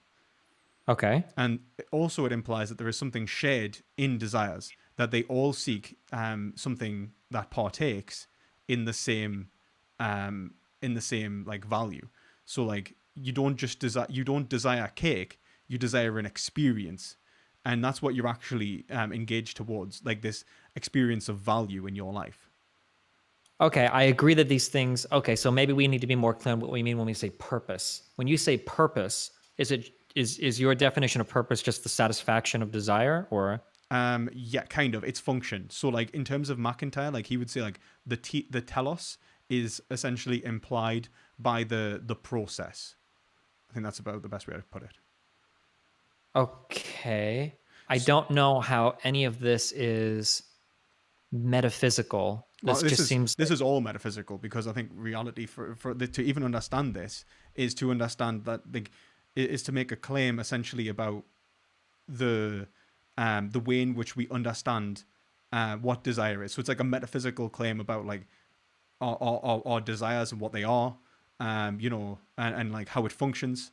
And I think like if we agree that it's a functional concept, then I'd say that implies an end, and that end goal is what we are trying to discover in ethics. And I think the issue, the disconnect I'm having is that an analysis of X does Y, I think there's a jump you have to make between X's purposes to do Y. I see what you're saying. Like, as in, like, so. For instance, like, let's say that, like, if I put a rock at the top of a hill and I roll it down, and I say a rock rolls down a hill, I don't know if that's the same as saying the metaphysically the purpose of the rock is to roll down the hill. That feels like a jump that needs to be further investigated. I think maybe I think I just need to quickly send. So if we take the definition of purpose to be like the reason for which something is done or created, or a person's resolve or determination, or an intention objective, I'd say that the reason for which something is done or created. I would say like desire in like the reason that something is. Wait, hold on, wait, real quick, because okay, so we have to be super careful when we start going to the dictionary for things, because when you say colloquial reason, language, yeah, I know colloquial. Yeah, because when you say reason, those two things. So like, what's the reason for me being here? Well, it's because I want to live in California. What's the reason you're in California? I was going, what's the reason for you being here? Sufficient. Right? Like that capital R exactly. very different. Sufficient and necessary. I completely agree. But that's the thing. Yeah. Like, and I think that's fundamentally it though. Like everything is dependent upon sufficient reasons until we hit a necessary like foundation for the dialectic. So like there comes to a point in which it's like the reason I am acting is because of what I am. The reason I have desire is because like there is no reason, it's necessitated. I am desire. you know, and Sure. and I think if you hit that necessary like foundation, then what we can talk about then is like, right, so from that point up we then build sufficient reasons for particular desires. Do you know what I mean? So like desire in cake, desire in like a Harley or something. I don't know if I would agree that the explanation or the description of having a desire. Hold on, I'm coming through hardcore again. Oh, sorry. Is this okay? Hello. Is it? Oh. Is it still happening? I don't know why it's like. What did you push a button or click something or? I haven't done anything. I can leave again. Testing 1 2 3. Oh wait, it seems to be okay. No, never mind. Yeah, it's still leaking hardcore. Yeah, try leaving and coming back maybe.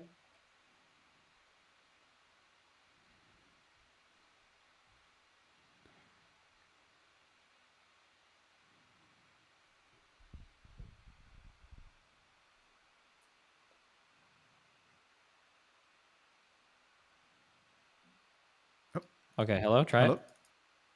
Okay. Yeah, okay. I think that the description of something, I don't know if I feel like that necessarily matches like the purpose of something in that sense. Right. Okay. Well, the thing is that like, well, I would say like the like it's when we talk about a description, I think like literally we've hit the is ought problem, right? You know what I mean? Like because we're talking about. I think this is something like a bit different. No. Well, I was going to say like it's prescription and description, like that, as if they're two separate things. Like I think if we talk about like the purpose of something, it's almost a prescriptive process. That something like ought to act like this, while a description of something would be like a purely explanatory thing. Like it does act like this, and I think that's what you're pointing out. Am I wrong or? Yeah, I don't know if the word. I don't know like if the like if I would disagree with like a teleological assertion. I don't know if this would make sense if I were to say this. So like the ultimate reason or function of something. I don't know if that's something that I agree necessarily exists, or if that's a crazy statement for me to say. Well, you see, I could say that like if what I'm trying to say is that there is a built-in prescription necessitated by the description of the thing. So like if we say that desire is a prescriptive process, which is action urging by definition, then it already. So wait, can you explain that? I'm sorry, I'm just picking apart every little thing so I can follow you. When you say that desire is a prescriptive process, why? So I would say that like it is fundamentally coercive, like an action urging. That is what it is. So desire like is fundamentally a movement towards something or a modification of one's behavior. It is an action urging sort of thing. If I use the language that you're using, or could I say that a rock that falls down a hill has a desire to move down the hill? That's like an end that it seems to be. It has that desire. No, because I'd say that like a rock falling down falling down a hill, it's not being moved towards action. It is simply just it is moving. There is nothing that is actually motivating an individual to make the decision, and ultimately desire implies like a desirer, an individual who is experiencing and acting in the world to try and like actually act in a certain way.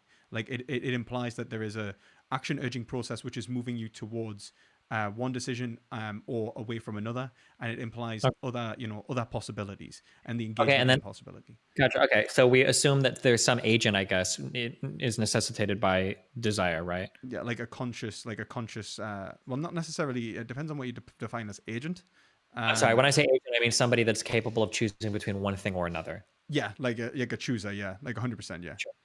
Okay, yeah. So if we were to say that, how does that get us from descriptively we desire things to the purpose of us is to fulfill our desires or something? How do we make that jump?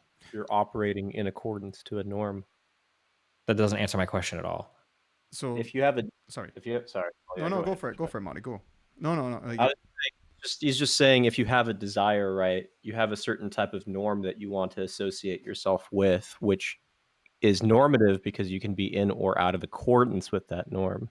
Yeah, so I think what I don't understand is just because you have a desire, how can you say that your purpose is to fulfill that desire? It's more of like you are desire, and so when we talk about purpose, what we are really Yeah. talking about is end of desire, which is why I think the better words like telos. And in reality, it's more of like you have no choice but to seek that end. Okay, I can agree with you here.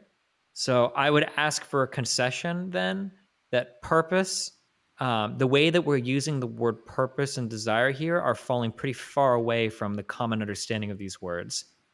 Well, Would you just hear that? Like in terms of especially how we're designing, especially how we're saying purpose here, as in like the end of desire. He's talking about like imminent purposes towards the agent instead of purposes like God's purpose or ultimate purposes for nature. Yeah, like if like that's why I said like purpose is like the reason for doing something. Like I think that the purpose that people usually talk about are like one's like sufficient reasons for doing something, or like some sort of meaning that is like behind everything.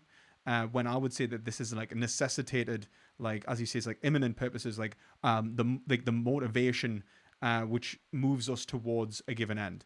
I'm Sure. not So I'm not going into some sort of mysticism. So like, I might have a desire to eat cake. So then at that point in time, my purpose is to eat cake because it satisfies the desire. No, it's like that is a given desire. So like the desire to eat cake is like a first order desire, which includes the content of your understanding of reality, which includes like cake, and also the understanding of that action urging process. So like it implies that you have a level of understanding of the world, which allows you to understand that you're hungry, that what you desire in terms of your hunger is cake, what cake is, like what it tastes like, all of these different things. And that's the content of your desire at that point. Now, what I'm saying is that to move from a position of just like necessitated, like you are desire, which is just one fundamental action urging process, to the expression of desires in terms of the content of your desires, that's one of the things that we do in ethics. And to understand the content of our desires, to like, or make the content of our desires the way that actually like, seeks like the actual goal, is essentially what we are trying to achieve in terms of metaphysically understanding ourselves and reality. Okay, I have to summarize this back at you because I'm not. We might be too far past my brain. Wait. You should. No, wait, hold on, no, because whatever you're gonna say is gonna confuse me a million times more. Okay, hold on. Let me just summarize. Okay. Clarification. I was going to ask perspective philosophy to describe the differences between first and second order desires, because I'm not sure if Destiny knows what that distinction is yet. And you used it. Yeah, I will do that. If you want us to do you want to run it back first and then I can explain the difference, or would you rather?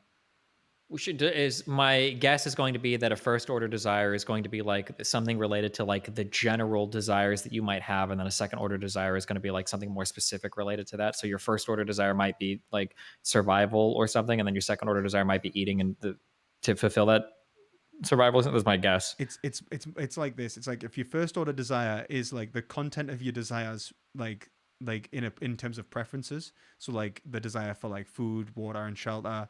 And in terms of action, that might be like cake, a big fancy house, and like I don't know, like drinking like Diet Coke, I don't know, like and the second order desire is the desires about desires. So like the the things that you wish to want, and the desires that you choose to endorse rationally.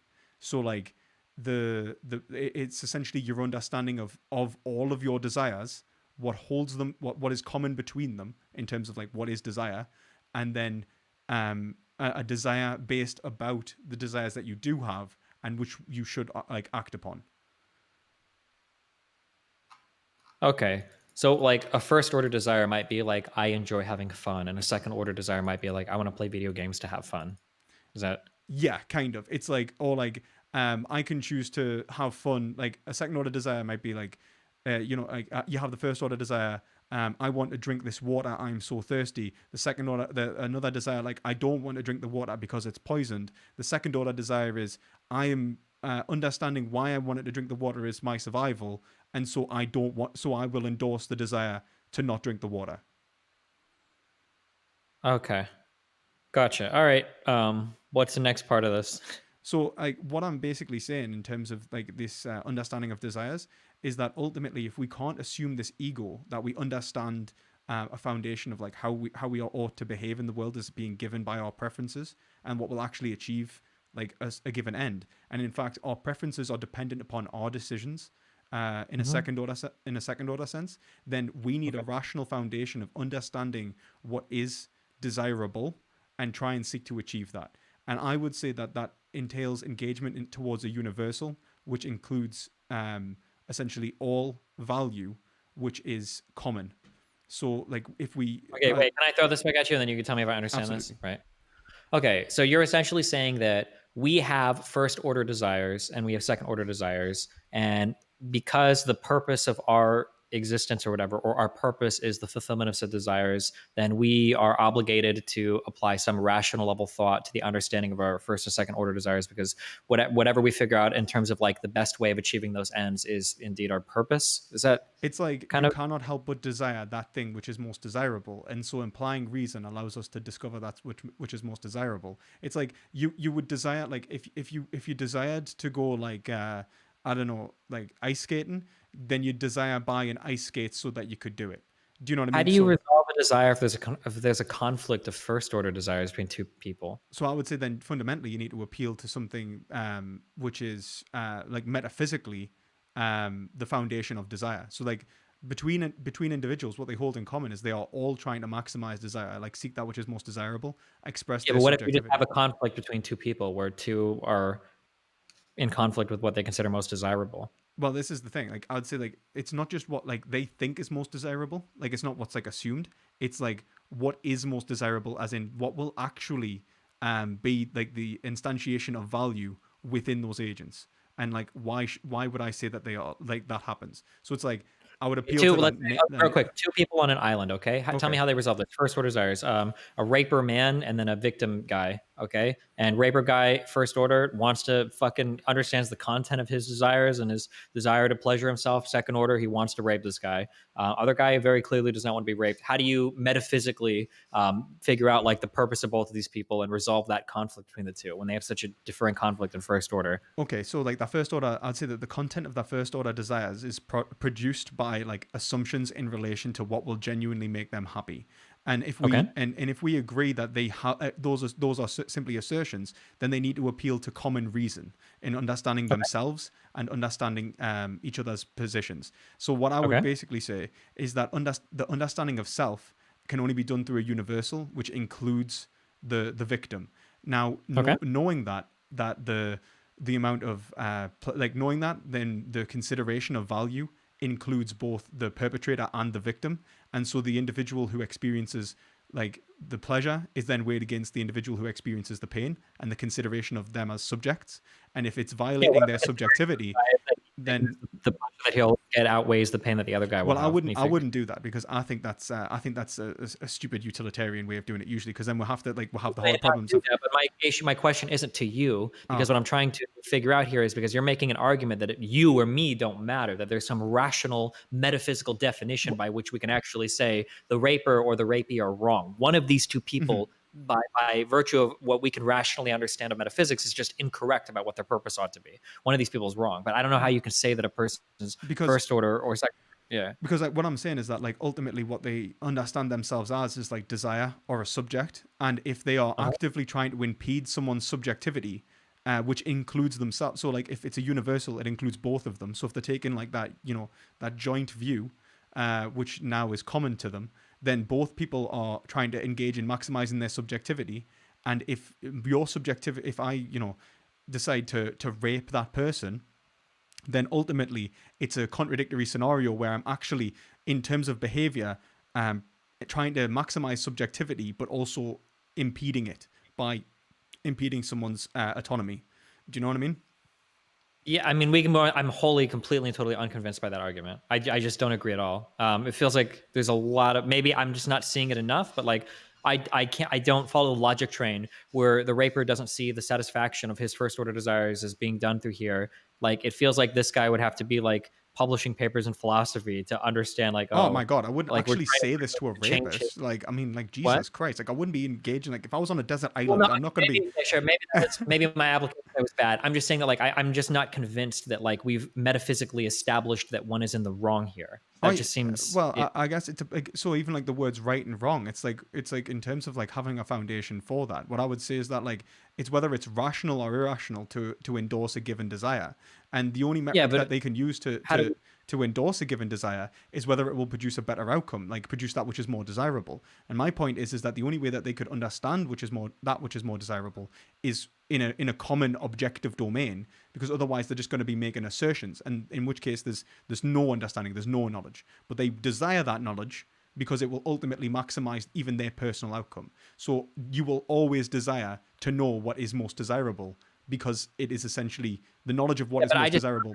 How we can write away what we wouldn't consider desire. I assume that neither of us wants to live on Rape Island, but I just don't understand how you could compel another person to write that away, or to even make it more one-sided. Say there's 3 people on an island and 2 come to the agreement to rape the other person. Like I don't understand. You say, oh well, your first order desires, they're irrational, they're not logical. The 2 would say they were perfect philosophers. They would look at you and it's like, well, actually no, these are maximizing both of our first order desires completely. Like his subjectivity. They're not trying to maximize that first order desires. What they're trying to do is maximize desire. And in which case they're talking about subjectivity. And what I would say is like, look, they understand themselves as individuals in the first place because we've agreed that subjectivity is an individual process. And so what they want to do is maximize the outcomes of all individuals. It's like hermeneutic. It's not like some sort of abstract. This is why utilitarian. I don't agree with that. Why does that necessarily follow? That just because they understand their own subjectivity, they necessarily need to maximize the outcomes of all other subjective individuals? Because I would say that the understanding of their own subjectivity is only possible in this hermeneutic relationship where they understand the abstract, the universal and the individual as combined. And so like they only understand themselves. Sorry? Why do they have to be combined? Because like if it was private, then it would imply that an existence of like a private language, in which case there doesn't have to be either a private or an everyone, right? Can't you have parties? Can't you selectively choose? But then you could. Exactly. You absolutely could. So if you had like a language game between 3 individuals trying to understand what's like best for them, what I would say is that ultimately like we're fall into the scenario where you have a compromise between 2 people who are biased, but what they seek to remove is bias. Like they are seeking knowledge about themselves, and if they just agree on like their assertions, then they're not engaged in ethics. They're actually just agreeing not to trespass upon each other's essentially assertions. They're not actually trying to couldn't they argue that that's the most ethical thing for them? They could find some arbitrary property by which to exclude a third party, and now they've the only way they could do that is if they can appeal to some sort of like an explanation of the world that it is more ethical, and ensure that it is actually a better outcome in relation to themselves, which I would say required them to understand their fundamental nature. And so even to show me why I'm wrong, they would have to engage in ethics, which includes something other than their assertions. Otherwise, they would be just parroting back. So it feels to me like the fundamental nature is doing a lot of heavy lifting here, that the fundamental nature is carrying with it the idea that to understand yourself, you necessarily need to understand the subjectivity of all other agents, and you necessarily need to be maximizing or not violating, I guess, something related to the subjectivity of all agents. I just don't understand why you're obligated to that position. If they feel like they can gain more in terms of satisfaction of first order desires by violating the feeling versus knowledge, I would say, is the difference. Like they may feel like they could gain more, but to know whether they would gain more or less requires them to understand. More, right? They knowingly they would if they take pleasure. How would they know that? Well, because they imagine they would try raping the person a few times, and it's like, this is really good, and then they would keep doing it. Well, this no? is the thing. So like the feel positive experiences, but why would they know that? Why would they know that was in their benefit? How don't they know that? Like maybe in the future Because they'll feel crippling guilt. It would satisfy their second order desires. Well, maybe no? well, no, it may give them the satisfaction of a desire, but even to tell them which desire is good or bad in terms of like, is this actually going to benefit me more than having like a meaningful friendship with the person or Well, sure. Then we get back into the subjectivity. How do we figure out which first order desires are good or bad? How can we say what the purpose of any person is, or what desires ought to be fulfilled or not? I think it has to be in relation to something common, in relation to their nature. You have to understand yourself and what you are. And if the only way that you can gain yourself as an object of your own experience and not just be, subjectively biased, is by using, by entering a game with other individuals who essentially evaluate you as an object. And so, like, you need something common, and what we share is subjectivity. So the only way that we're going to maximize.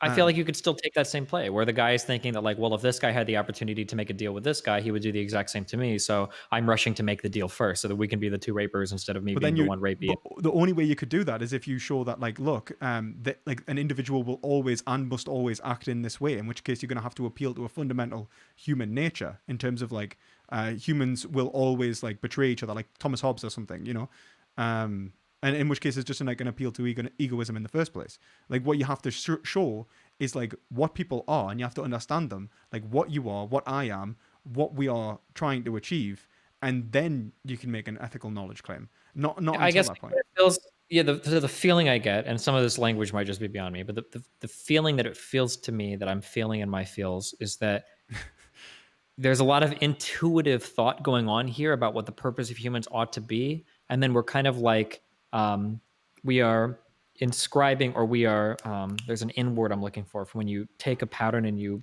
put it onto something else. Humans intuition pump. No, what am I thinking of? When you someone will say it, not imprint. Inscribe? Oh my god.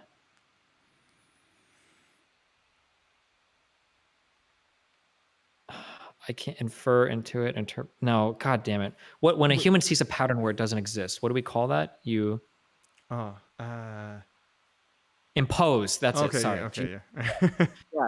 It feels like you have like intuitively some understanding of how you feel like humanity should function. Oh, you see, and then you're imposing that onto other people's like first order desires, where you're just basically saying like, well, your first order is wrong because this is actually what I'm actively arguing against. Like, I think that we should never impose anything. I think that we need to found everything on reason and necessitated metaphysical belief, and that's it. But I just don't feel like that's how humans function. And when you talk about your first order desires, those don't feel like things that are reasoned out. So you could genuinely have an island full of people that genuinely do live better lives if they're raping people. And for those people, it seems like in the way that you describe this, metaphysically, like their purpose would be to rape. But I mean, people. you could make that argument, but you'd have to be able to show why it was the case in relation to their subjectivity, which means it's going to have to be like a description of something common to them, what they are, understanding like why it genuinely benefits them. And then obviously, like what I would say is like, even if it benefits,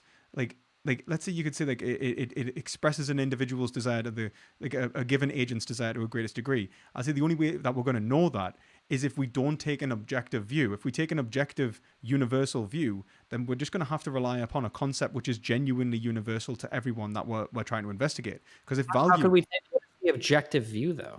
Like can I suggest the underlying issue here? Oh, holy hell! Hello, Rem. Like, yeah. I feel like this, and this is the reason why I don't like to do the morals, because I feel like I'm pretty sure in perspective for philosophy we get bogged down in this exact part every single time. I mean, I think that the fundamental issue here, and this is where I agree, I think, with Destiny, is that you're attaching something very psychological and something very contingent, like a desire, and trying to tie that to goodness. And I mean, I, for example, don't believe that desire plays a role in morality, and I certainly don't think desire can ground out our conception. Okay, of we're morality. gonna have a fight, and I'm gonna explain why in a second. Can I just quickly use the bathroom, because I will actually explode right now. It's fundamentally wrong. Okay, cool. Marty, if you wouldn't mind, just like if you want to just defend like the Hegelian position, you know enough about it, I think. So if you want to engage, go for it. it's So the just for Bram, Humean. you seem to have an easy time understanding what I'm saying, at least, and I don't know if I'm getting lost in the vocab because I just don't have the academic background. My problem is that I feel like No, the issue is the arguments are just bad, Destiny. well, I don't know if you okay, I don't know if you're maybe not. Like my problem is that it feels to me like a lot of circular reasoning is being introduced, where essentially what we do is we're introducing some like very meta level concept and we're sneaking in with that concept things we're going to be using later on. So for instance, like the argument might be something like, in order for a subject to actually understand what is ethical, they need to have an understanding of themselves. And then that is what it. But then when I ask like, well, what is an understanding of the self? They would say, well, the understanding of yourself is that your subjectivity has to be universalized. It's like, oh, well, of course, if you're universalizing your own subjectivity, then I get, but why? Why is it the case? It feels like there are concepts that are kind of being snuck along. I say sneak, I don't mean that like maliciously, but it feels like stuff is being packaged together in such a way that like it is essentially like like tautological. Well, of course, if you have to evaluate your own subjectivity in relation to every other person, then and then you have to value theirs, then I guess of course the ethical thing is what maximizes everybody's subjectivity. Sure. Well, let me suggest something about the role of desire, because it seems to me that a lot of people think that the reason, because I don't even think desires are what motivates us. And that might sound very counterintuitive to people. But fundamentally, I think if we look at the structure of the way that, like, let's say, for example, that I feel thirsty, and then that's going to cause me, in a sense, to want to pick up my glass and drink water. And someone will intuitively want to say, well, the reason why I was motivated to pick up my water bottle was because I had the desire to do so. But in reality, I think the reality is that we have a reason to pick up the water bottle, namely in that it will quench my thirst. And that's what we have to base morality on, which is on reasons that we have. And reasons are not dependent on the subjective consciousness, but are objective things in themselves. Well, this sounds like the thing that he was essentially saying. He was saying that purpose, which you're using, I think, synonymous with reason here. Purpose is just the satisfaction of desire. It's the end of desire. No, but desires don't always map onto reasons. Can you give an example of that? For example, like the fact that people can be immoral is just a simple reflection of that. Yeah, but he's saying that if you're immoral, that's just irrationality, I guess. Yeah, but you can't tie. But see, with something like a reason, you can actually tie rationality to that. You can't tie rationality to something that is purely emotional, like desire.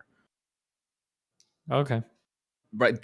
I feel like that to me is very intuitive, unless you are using desire in such a broad sense that it really loses. Yeah, that's kind of, that. Well, that's the feeling that I have, I guess. But there must be some. Yeah, because I feel like our desires aren't necessarily rational, or they don't need to be rationalized, or whatever.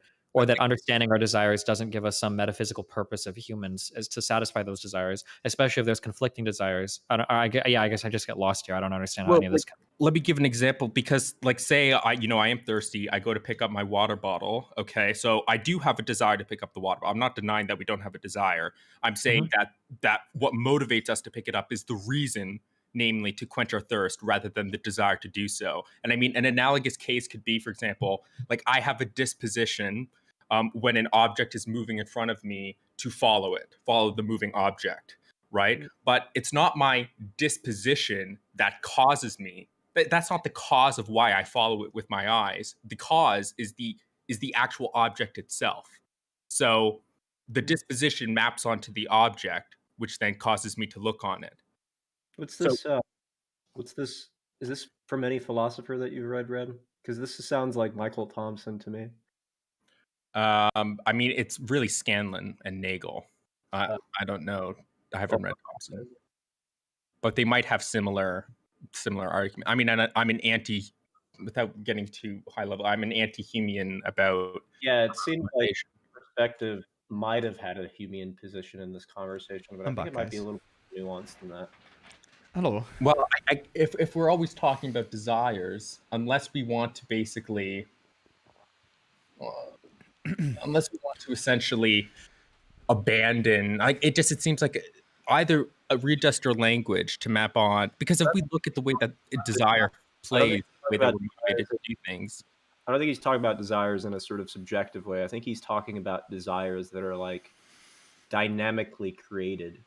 Oh, sure. Okay, that might be the case, but this is why I wanted to clarify towards the end of one of our back and forths that I think I can agree with them. But if we are going to agree, the way that we're using desire and purpose here are substantially far removed from how like a layman uses desire or purpose. We're Yeah, using I these would words agree of with wisdom. that. I would agree, but that's why we normally separate it. And I think Marty was trying to show like the separation between first and second order desires. It's like, Sure. and I think that's why like when you're choosing to be like, it's like in the existentialist sense, when you're choosing to be a chooser, it's an endorsement of a content of your desires. And I'm saying like if you're endorsing a given content, then you're doing so because you believe it's going to facilitate a given end and an I just understanding want of to say that. the reason why I want to be careful that we understand that now is because I don't want to agree that like this is what a desire is now, and then later on you go, oh yeah, remember what you agreed about desires? Well, we desire to be nice to people or whatever. And it's like, well, wait, hold on, this is a way different way than we were using desire earlier. I think that's why I just want to be careful for how we're understanding the. See, I think that would purely desire the maximization of subjectivity, like, and the reason we do that is purely just to maximize even our own.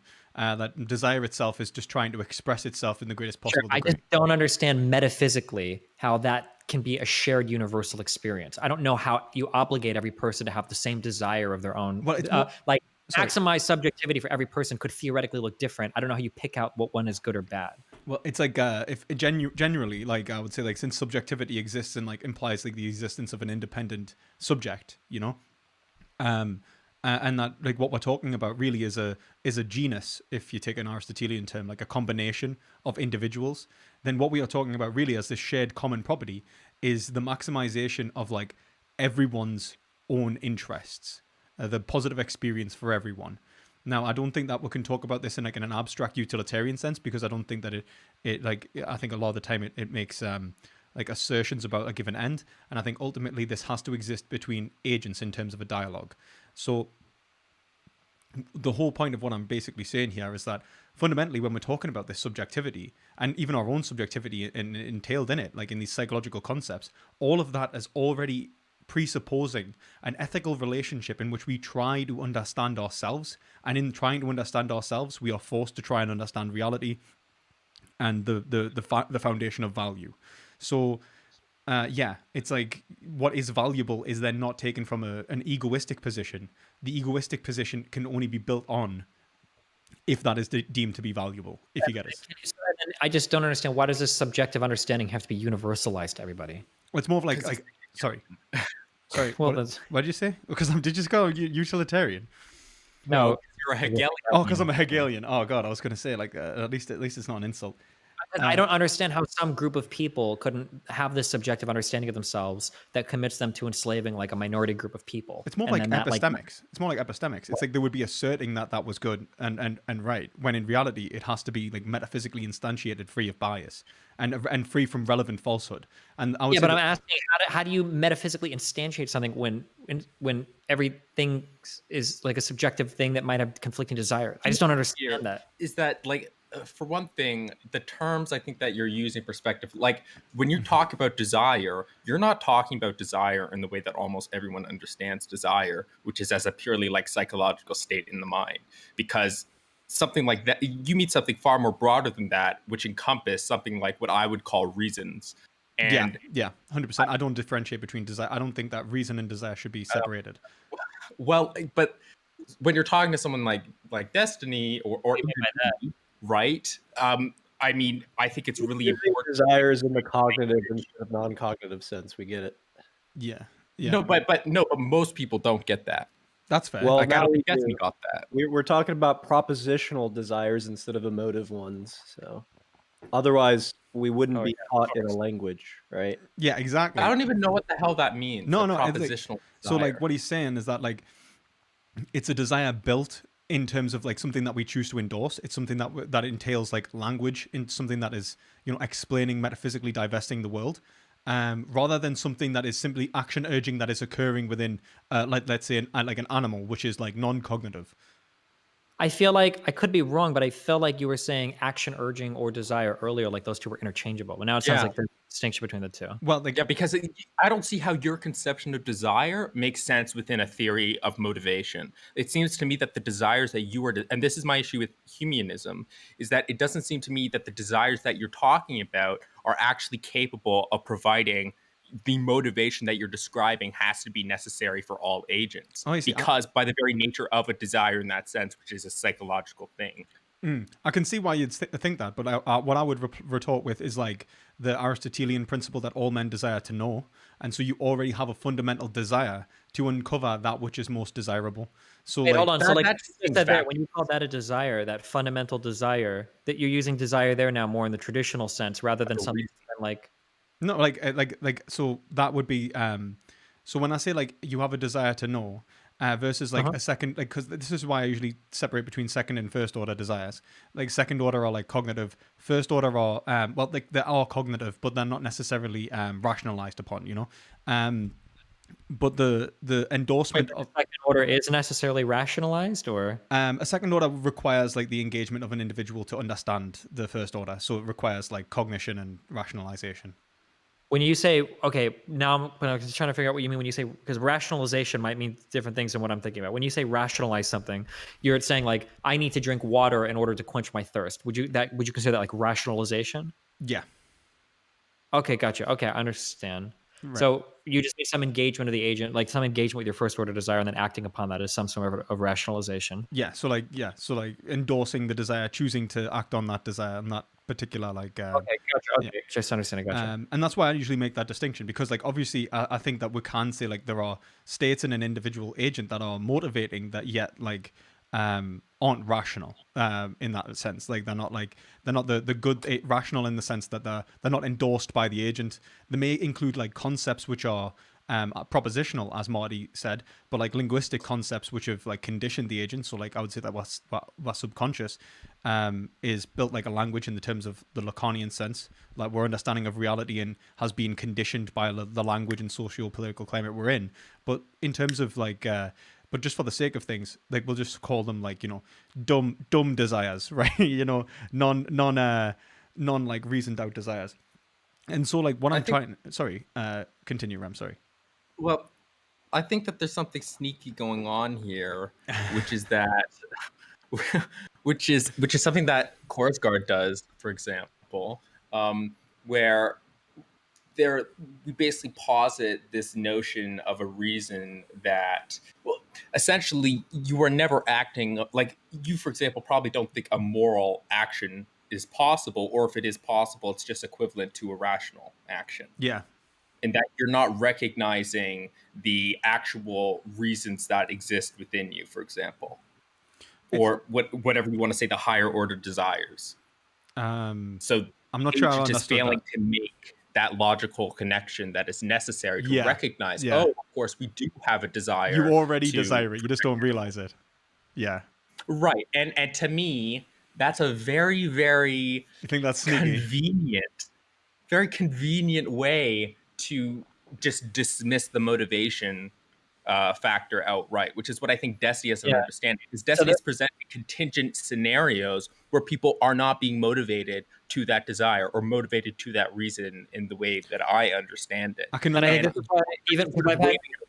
I've had like different conversations with, I think, Marty, Rem, and you, all relating to this kind of this justification of like objective morality. And I feel like when I come away from these arguments, and this is, I'm about to give you a very meta level thing, okay? This is very meta level, okay? Like just me as a human being, okay? Not like the rational engagement, whatever. Okay. Like the feeling that I have at the end is that I'm always like incredibly dissatisfied because I don't feel like I truly understand or agree with your argument, but it's not that I'm like frustrated because I feel like something I've said is just not right or is incompatible or you've like disproven something. I feel like I ended up agreeing with some like very hard to understand metaphysical claims, and then those like agreements that were out things I barely kind of agreed with, understood, like all of a sudden obligated me to like the applied position at the end. And I was like, oh fuck, well, I guess if the exploration of your second order desires necessitated your like subjective understanding through a public language that like obligated you towards universalisms, then yeah, veganism. Like, and I'm like, I have no idea, like in terms of habits, like, do I really believe in it? Like that's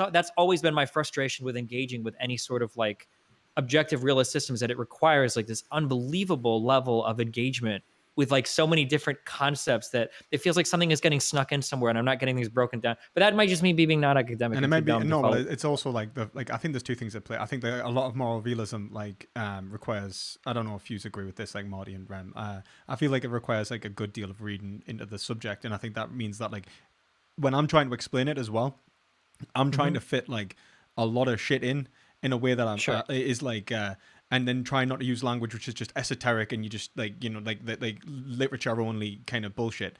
And so I don't feel like I explain it in a way which is ultimately beneficial for you and the audience. Do you know what I mean? Like in terms of like conveying information to the layman in a successful and like concise way sometimes. So like I do think that some of it's like on me, and I accept that. But to an extent, though, to an extent, it can't be chalked up like, you know, people always say, oh well, philosophers just suck at explaining their ideas. But again, it's an unfair thing to say. I mean, obviously it is true in many cases. I mean, from experience I speak. But it's definitely true that these things that are being studied, you can view them just as simply as like really complicated higher order pure mathematics, right? It's the same type of argument structure. It's built on a ton of premises, you know, whole like 1,000-page books are written on just a tiny minor subset of the grand argument for the normative theory. So of course, you're often, if you don't engage with the literature, you are going to be left feeling dissatisfied because there are portions of that argument that either are really complicated to explain on a stream or over voice, or because the terminology becomes too complicated. I think that's just a natural thing that people have to recognize, and I don't think that there's really any solution to that, which is why I often try to focus on people. I think I heard actually someone getting- I guess like that once seems to be really sorry.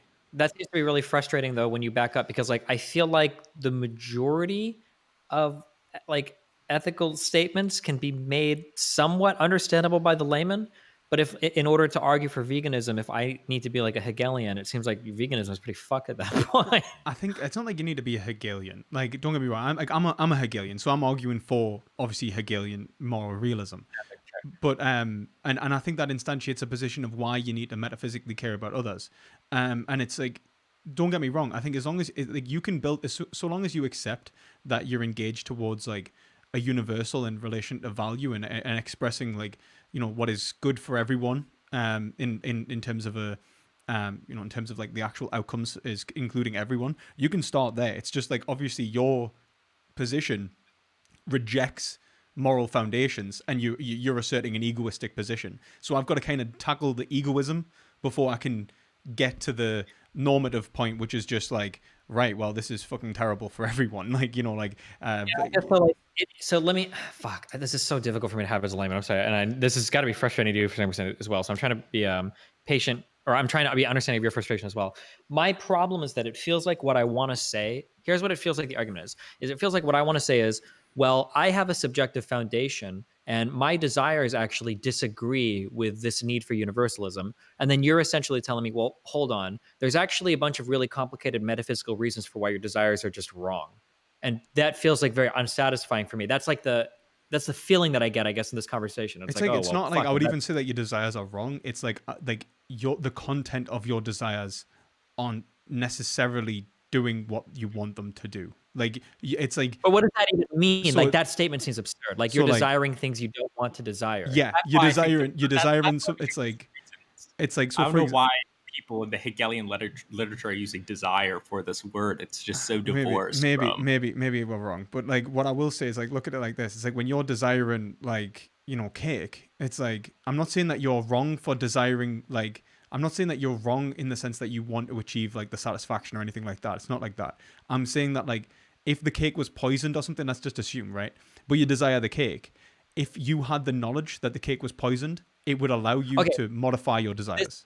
Yeah. Okay. So I always push back on the example because Sam Harris does this too. I don't like examples given to justify ethics that just destroy the body, because I reject wholesale that, because I would have to start subscribing to very exotic forms of ethics to ever say these things are good. I really wish that you would use more complicated forms of that. So like heroin is even too much, but I would say something like smoking cigarettes. Yeah. I think is a more fair engagement there, right? So if I have a desire to smoke cigarettes, like how can I use your system to figure out which one of that is right or wrong? Do I desire the happiness now or the happiness later? Like, how is my first order desire guided there? How do I reason out a better?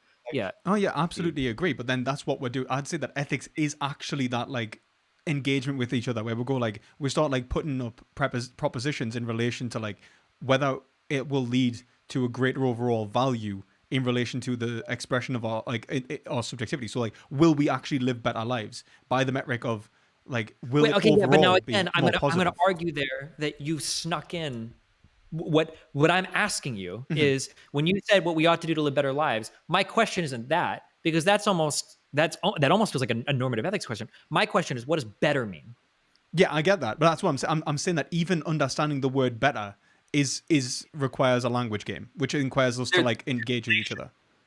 I think you are conflating a really important distinction between explanatory reasons and justificatory reasons. Yeah, so there was a difference between like what is like the purpose of something versus this is just what something does. As I feel like that bridge. Yeah, But how? Like, what am I? I can ask when someone puts their hand on the stove. The one is, well, why did you do that? What was your reason for doing that descriptively? And then I can also ask, well, did you have a reason to do that? Reason not meaning was that the explanation for you doing it, but were you justified in doing it in the first place? Those are two different questions, or like, and I think for my convinced is there together. Yeah, or is a reason for a rock rolling down a hill? Well, yeah, there is, but also no, there isn't, right? It depends on how you use that word. Yeah, but it's like, what I would say is that in terms of an agent, I would say that like in our actions, there's always an implicit judgment. So like, we've made a judgment on the situation in terms of our actions, which is why we've acted in such a way, which is why we made this decision. But I don't understand how you would value one decision over the other. Going back to that word better, like what? So like, I would say like fundamentally, or in terms of value, I don't think it's something that we can necessarily, we don't choose value. Value is like, it is. It's like, it is valuable. So like, the value of your experience. Choose what? Yeah, but when we say we can't choose what value is, I'm asking you to tell me what value is. I guess what it. Well, I would say like, or if it's granted to us, like, what do you get it from? Like, I was going to say like, fundamentally, I don't think I can say more about value than its positive or positive phenomenological experience, like positive experience in the world. So literally just the experience of like goodness. Yeah, I understand that. So this isn't okay. Wait, are you familiar with Sam Harris? Unfortunately. Yeah. Okay. This sounds like the moral landscape. No, because like I think Sam Harris makes. Sam Harris, I think, comes to like the same position, like quite similar position, but from like a lot of like question begging. Like, he does not go into metaphysics at all. He just makes tweets. I'm not accusing you of anything, but it sounds like that's exactly what's happening here. Is the question begging is what it feels to me. It's like when you say like phenomenological experience, that sounds like it's just a peak on the moral landscape. Like, what is the peak? I don't think he's wrong in terms of saying that like there is like inherent goods in the world. Like, as in like, it's like when G.E. Moore says like, you know, like what good is, and he says like it just is. It's like intuitional. I don't agree with that necessarily, but what I do think, rejects that. But the issue is like, I mean, it is just like a really complicated version of the is-odd gap. It's an irreducible. Yeah, that's the thing. Like, that's what I thought that he was.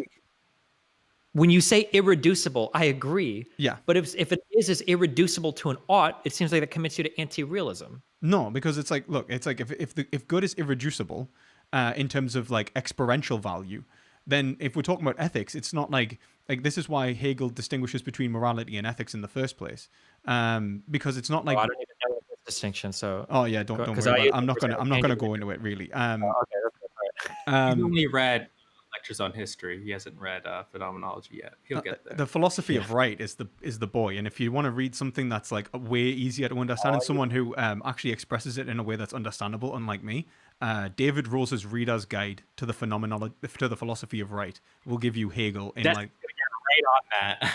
I know. Sorry, but I guess for the audience as well, like in case you're like, you know, if anyone's wanting to understand Hegel and what the fucking I'm talking about, then like David Rose, he's a liberal, if that's any consideration. Like, you know, like I guess what I'm trying to say is like in terms of like I'm not trying to question beg like what's better or worse. What I'm trying to say is like there is this we can all agree that we experience value, but then in our experience of value, all we know is that it's good, it's positive, and that we seek positive, and that we wish to avoid negative.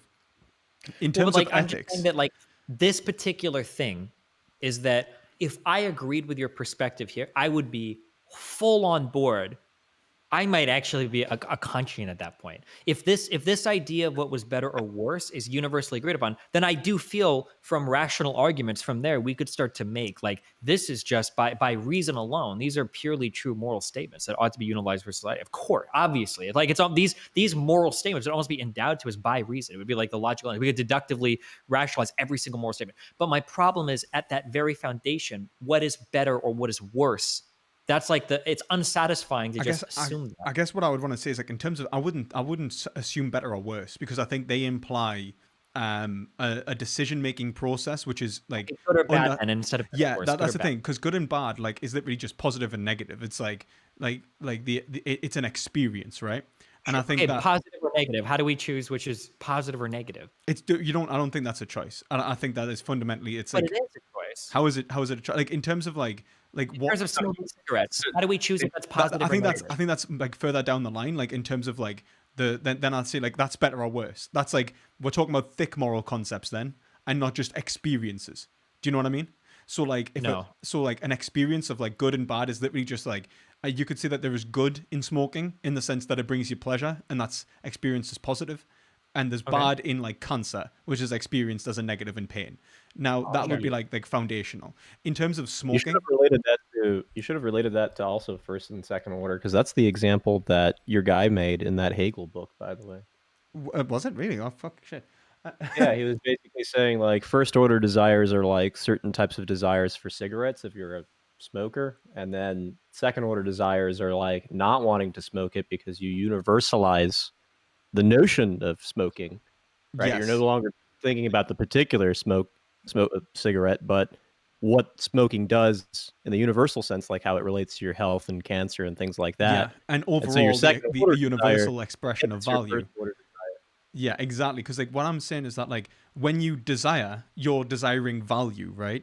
And what I'm trying to say is that your understanding of value has to be shared in common because of language, and also to remove like subjective bias and to give you an understanding of the world as it is. Okay, wait, just real quick. Okay, I'm sorry, fuck, because we're getting grounded back. This is the whole reason why I hate talking about objective. I feel like what happens is we end up dancing around these words, and there are words that you use that do all the heavy lifting for where my questions are, and then I just don't know what word that I'm not like explaining. Really, that's like I just like what word is it that I'm like kind of jumping? Sure. So here's my question. Okay. So I'm going to full on borrow from Sam Harris, okay? You're telling me that there exists a moral landscape with peaks and valleys where phenomenologically, some experiences are better or positive and some experiences are negative. My question is that appears to be presupposing what positive and negative are, and you're presupposing what I'm asking. How do we determine what is positive and negative? Is there a way to determine that? Now, it seemed like earlier, the argument you were going to make to me is that like the function of a human, like metaphysically, it is granted to us what those positive and negative experiences are. That's granted to us metaphysically. And my question is, well, how can you know that? And then it feels like I get this, I'm using dance, but I don't mean like you're doing this dishonestly, but it feels like we're dancing through these terms and every explanation seems to be sneaking in one word. So maybe it's, well, we know that because it's better, or we know that because we have to universalize it, or we know that like, it feels like there's always a word that sneaks in like, oh, well, yeah. So how do you know, my question very simply is, how do you know what is a positive or negative experience phenomenologically? Well, I think that like in the immanent sense, it's experienced. In the second order sense, when you talk about something like cigarettes, it's built on that immanent experience, and then what does that?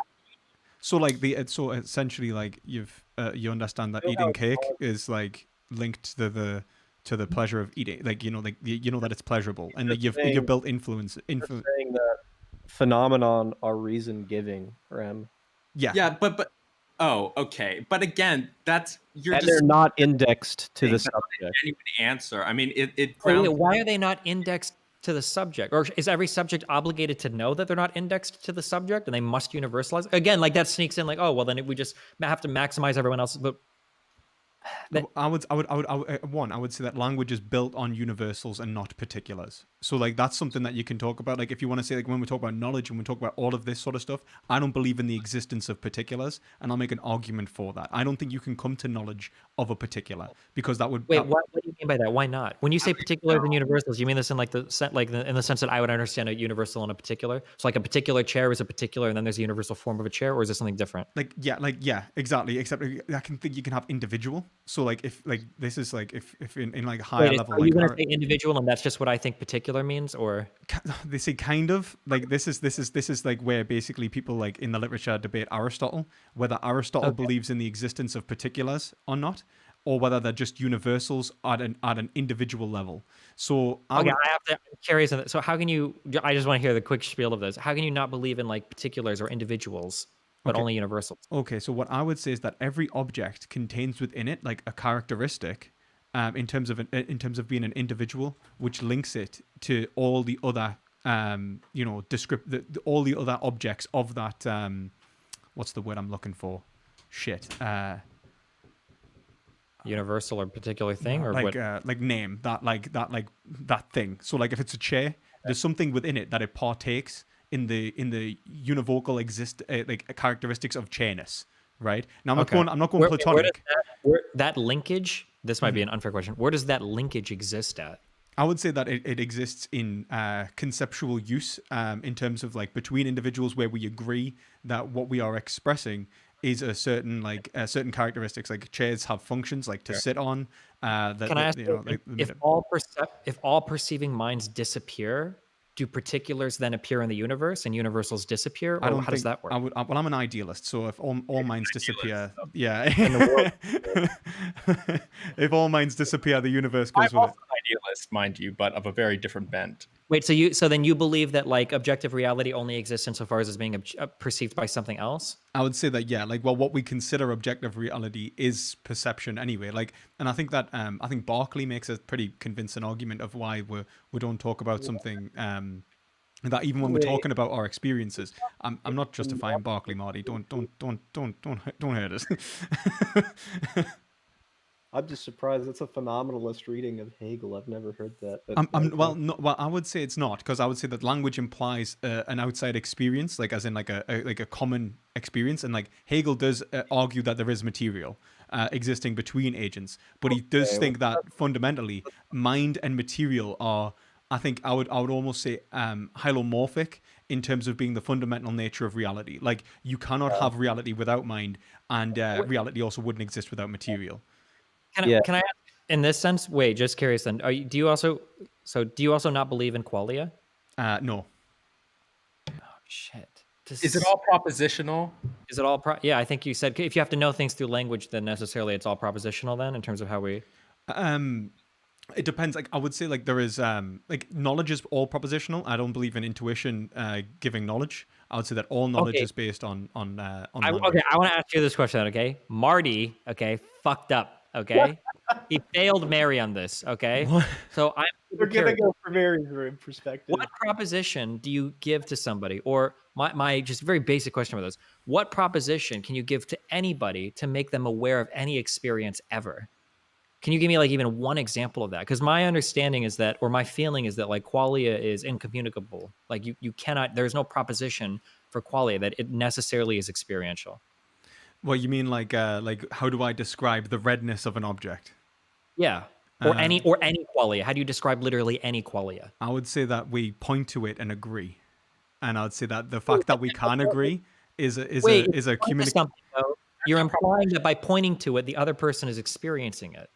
Well, this is the thing. I would say that for us to even communicate about it, it implies that we are experiencing the same thing in order to conceptualize and understand it. Like I would go so far as to say, hold on. Wait, okay, let me explain this back to you. Okay, this feels even more unsatisfying. Oh God, this is. So you're saying that qualia doesn't exist and it's all propositional, and then I ask you, well, how can you communicate that to another person? And you say, oh, well, I propose a qualia that they've already experienced. So like, it just feels like it's like I'm not I don't like the like it's like, I guess like it's not that I would like I don't need to communicate the shared experience of the thing. That's what makes it the thing. It's like it's not that it's qualia in the sense that it's like we are to even talk about red, we are talking about something that exists in common for it to be even a functional a functioning concept. Wait, but that's not actually true though. Couldn't one person talk about it to another person that hasn't had that qualia? like I don't think like what you mean, like so like trying to explain So I could redness talk, to a so blind instance, person. I could drag in Mr. Moon in here, and I could talk to him about like the color red, and he's colorblind. He doesn't actually have that qualia. I don't think I can propositionally make him aware of that without him being able to experience that qualia. Yeah, I'd probably agree. But then that's like, I'm not saying that the qualia, like if we talk about qualia as in like what I would say is like the redness itself is not imminent, it's understood.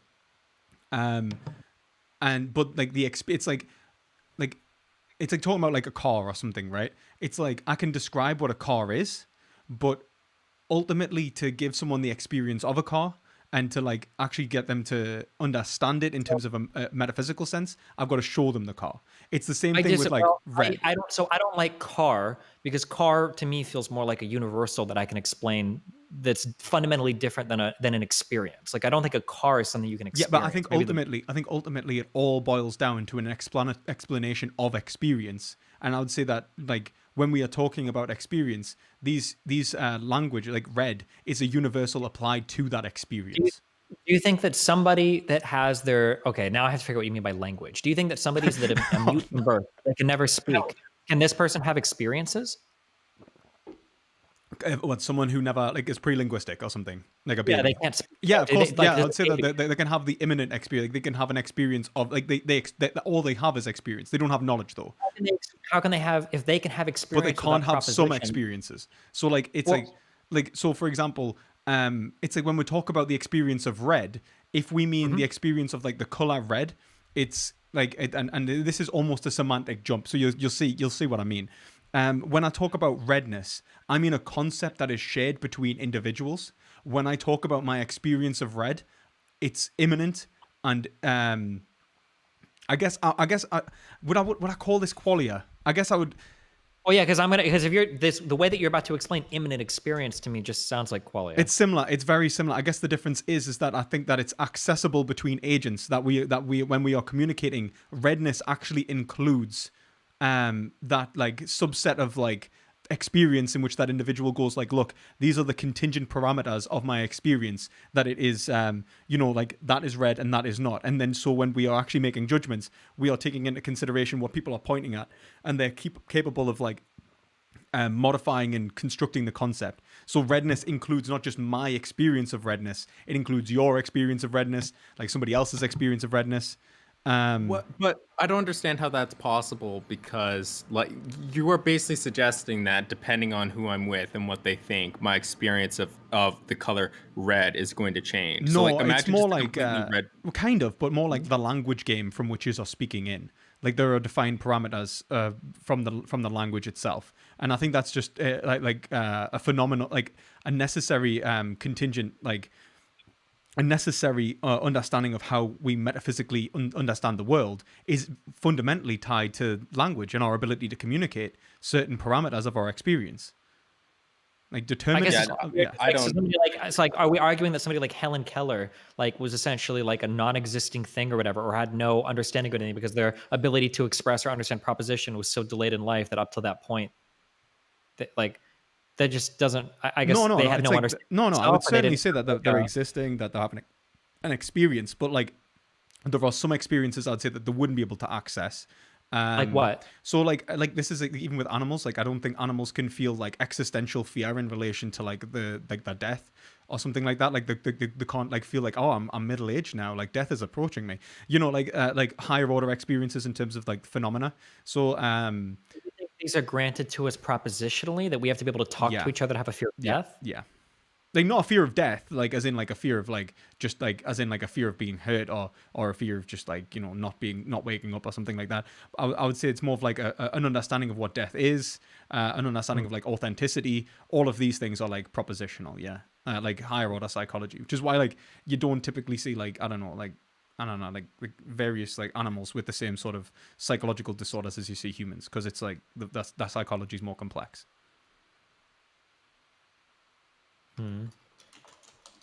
This all seems very it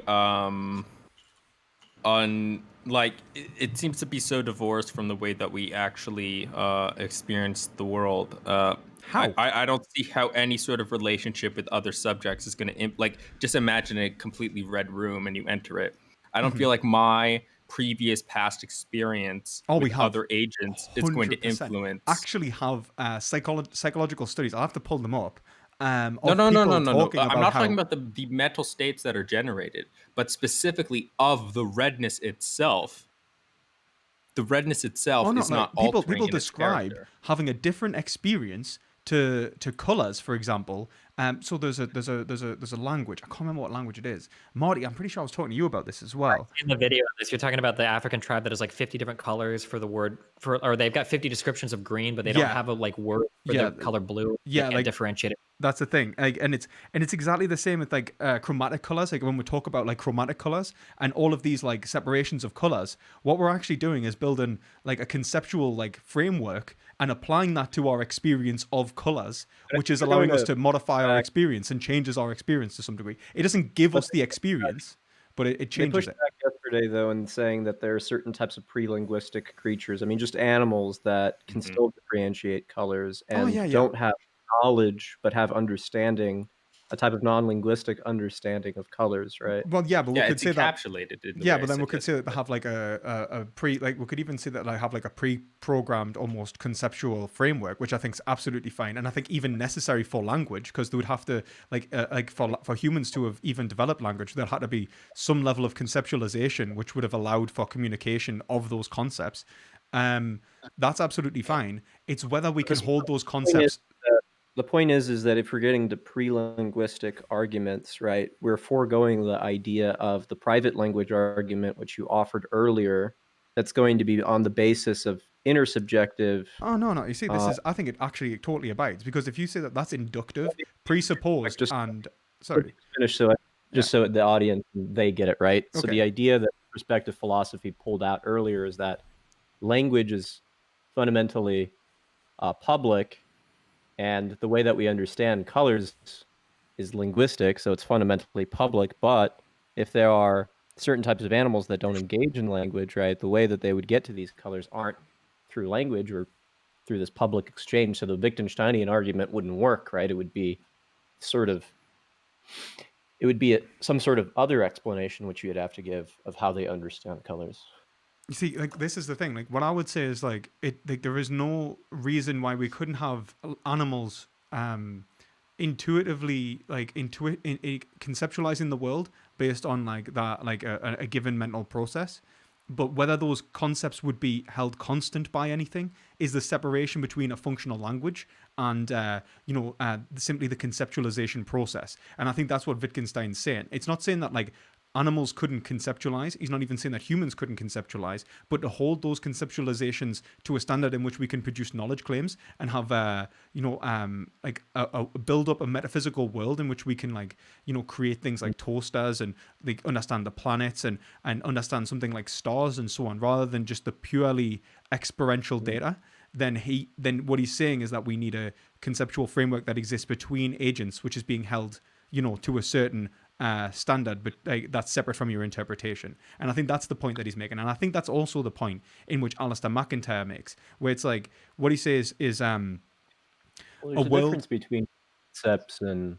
Okay, wait, real quick, because I was supposed to play another game all day today. Okay, I got 5 more minutes on this one. Okay, right. I guess what I'm trying to say is that look, in terms of understanding like reality and making knowledge claims, you're going to have to engage in a language now. And I think I would say this, and I don't feel bad saying this at all. I don't think languages are based off particular individual experiences, but are based off common experiences between individuals. Something that's holding concepts to a certain standard, so that we can, when we create a proposition, we don't fail to what's called the Frege-Geach problem, in which case the concept that is being used could mean 2 separate things in 2 separate propositions, or depending upon our interpretation. And so for us to have any understanding of those signifiers, to have any understanding of like knowledge claims, ultimately we engage in universals. If we are trying to understand self-knowledge in terms of egoism, even to even understand like what an ego is, then we have to engage again in these universals which exist between agents. And especially when we're talking about what's valuable, we're again engaged in universals. Value is experienced by animals as well. and we can see that in terms of like the way that they express and engage in reality. And so the consideration of those animals is metaphysically entailed from an unbiased, objective, ethical position.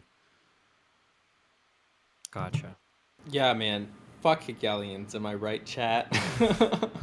Oh, you little shit. You've been eating fucking animal products. You said you were vegan. You were supposed to be a good boy. I explained this to you. Why are you bringing it up again? Why do you feel the need to bring this up publicly when I've explained and we had a discussion about it privately? I get it. Privately doesn't. Well, why feel the need to bring it up publicly? That's a little bit because I just want to make sure that you genuinely like. I just want you to say to us because you said on that tweet that you weren't vegan anymore, and so when I interpreted because in the area that I was, I didn't have my normal diet, which is something that I need. And if I get off of that, I can. Well, I don't want to really go into the personal reasons. That's fine. I don't think it's quite fair. I just want you to say that you are vegan. Like, and if you I want to know that I have said this multiple times, and I said this to you. Okay, as long as that we're cool on that, then and I said like if you ever need help, man, just reach out. Like, just let us know. And I'm sure like anyone in the community will also help. So just let us like. I understand that you've got your own shit going on, and I get that. I'm not going to pull you up on that, and I don't want to obviously discuss anything private that you wouldn't want to talk about on chat. Well, I don't know why you brought it up on stream. Because I just want to make sure that like it's not like some sort of like because you'd said it's just because the way you worded it was I'm not vegan anymore, lol. Like, you know, and then like it just seems and then you privately messaged me. Ooh. I explained it. No, I didn't see that. I didn't see that until recent. I explained it again. When I publicly tweeted at you, what I said was like you didn't reply to me in that message even. So like I guess that's the point. Like I didn't feel like you actually explained whether it was like just like a slip up and like something that was like you're trying to move past, or whether it was something like I don't give a shit about animals or veganism anymore. Do you know what I mean? And I felt like I never got a resolution to that. I explained very clearly in the tweet. It was because I was not in the I don't want to dox myself. I was not in the location that I normally was, and so I didn't have access to the vegan products that I usually consume. And to go off. And to basically go off of my diet is very difficult for me, as I explained to you privately. Okay, and I explained that twice. Look, I explained that once in private message. Well, and then the first time I didn't even. Somebody else showed me the tweet of you saying I'm not vegan, lol, and I didn't even see that at first. So like, I didn't realize that was like I thought that was more recent than for one. So like maybe I was wrong for bringing it up again.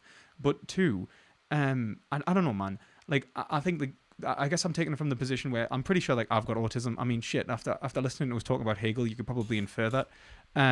You know, pretty sure I've got like ADHD and stuff. And I know that the stresses of like eating like a certain diet, I like loads of like specific foods, and I understand that like certain like dietary like obviously I don't know your personal problems. And what is happening right now? I mean, fuck. This is not. Wait, what happened? What did I miss? Here. Right, whatever, man. Like, we'll just like, right, if you I'm having trouble finding beans and rice. Exactly, you know. I don't know, man. I just think that like fucking A. Hell yeah, I'm converting the people back into meat eaters. I'm gonna be honest with you, okay? I don't know, man. My girlfriend was a vegetarian, and then she spent some time in America. We have some good ass steaks here. Let me tell you, man. We're not universalizing our ethics to the cows. All right, not here in America. That's damn. That's some spice right there. It's all spice, man. It's all spice. Like, at the end of the day, like I don't know. I just like if you just need any help, just reach out, man. Like I just felt like this. I just worried that like because people were messaging me like what the fuck. Like I thought like because I said like oh you're vegan, and then people were like you saying you're not vegan. It just makes me look like a schmuck, you know. I don't think anyone gives a fuck. Oh, people give a fuck, and I give a fuck in terms of like the animal well-being, and you know what I mean. Damn, Ram. Right. Ooh. Well, no, I explained this very clearly. Been streaming too much. Pardon? Been streaming too much, man. I've been streaming too much? Yeah, desensitizes you if you don't care about veganism. I have been streamed in like a year. Yeah, so. Well, anyways, I don't really understand why this need to be brought up on stream because it involved very personal things related to my disability, and I explained that to you twice. Perspective. Well, it wasn't that personal. Like if you're willing to publicly tweet about it, like, and I didn't think it was that personal. If it was like you're willing to publicly tweet about it, so it wasn't like I'm bringing up something that you didn't. Well, no, it's quite literally because I don't want to sit there and say, "Oh yes, I've remained vegan ever since I said I was going vegan." You can be vegan. I should be allowed to. What are you talking about? Like, that you would be vegan if you were saying like You know, there was issues. At the time I tweeted that, I was not, because of where I was located. Look, I'm not gonna I'm not trying to obviously harass you or anything about it. I'm just saying I only brought it up because you wanted, you said you weren't vegan anymore, lol, and that just seemed to be separate from what you were saying to me. And so there was in terms of my understanding of the situation, it sounded like, yeah, I am vegan, and also, oh yeah, I'm not, lol. And it's the kind of I think even the lol even gives it a different feel to it. Do you know what I mean? Did you really put a lol at the end of that message, Rem? Oh my God, Dustin. Oh my God, he did. I just think that I don't know. I think it's important. I think. And then I privately messaged you and I explained the reason why and how since then I've done my best to remain vegan. Well, look, again, we'll just leave it. We'll just leave it.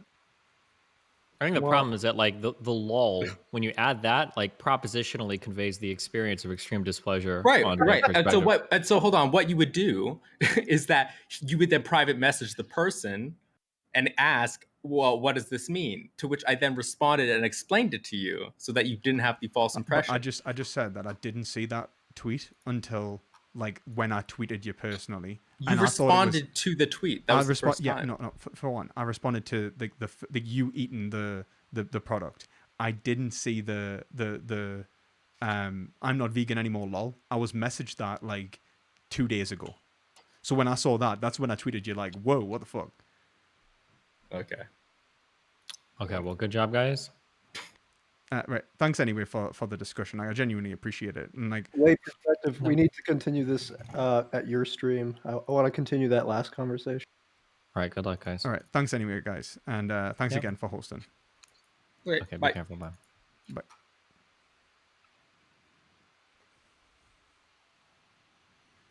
Right. So yeah. The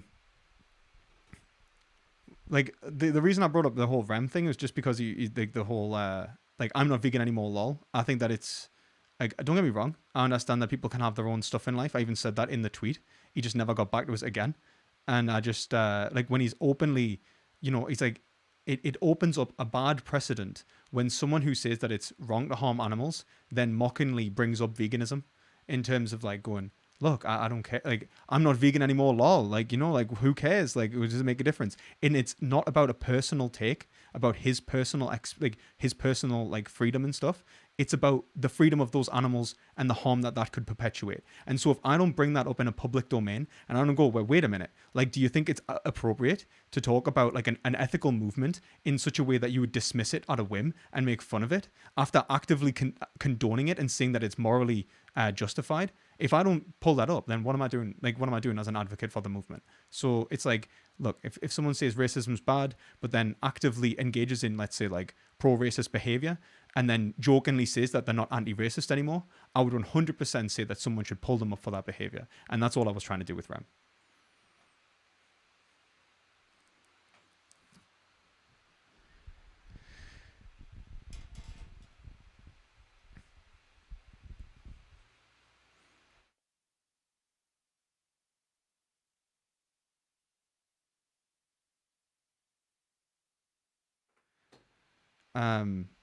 One second, I'll just Marty's going to come back on. I just want to explain that before.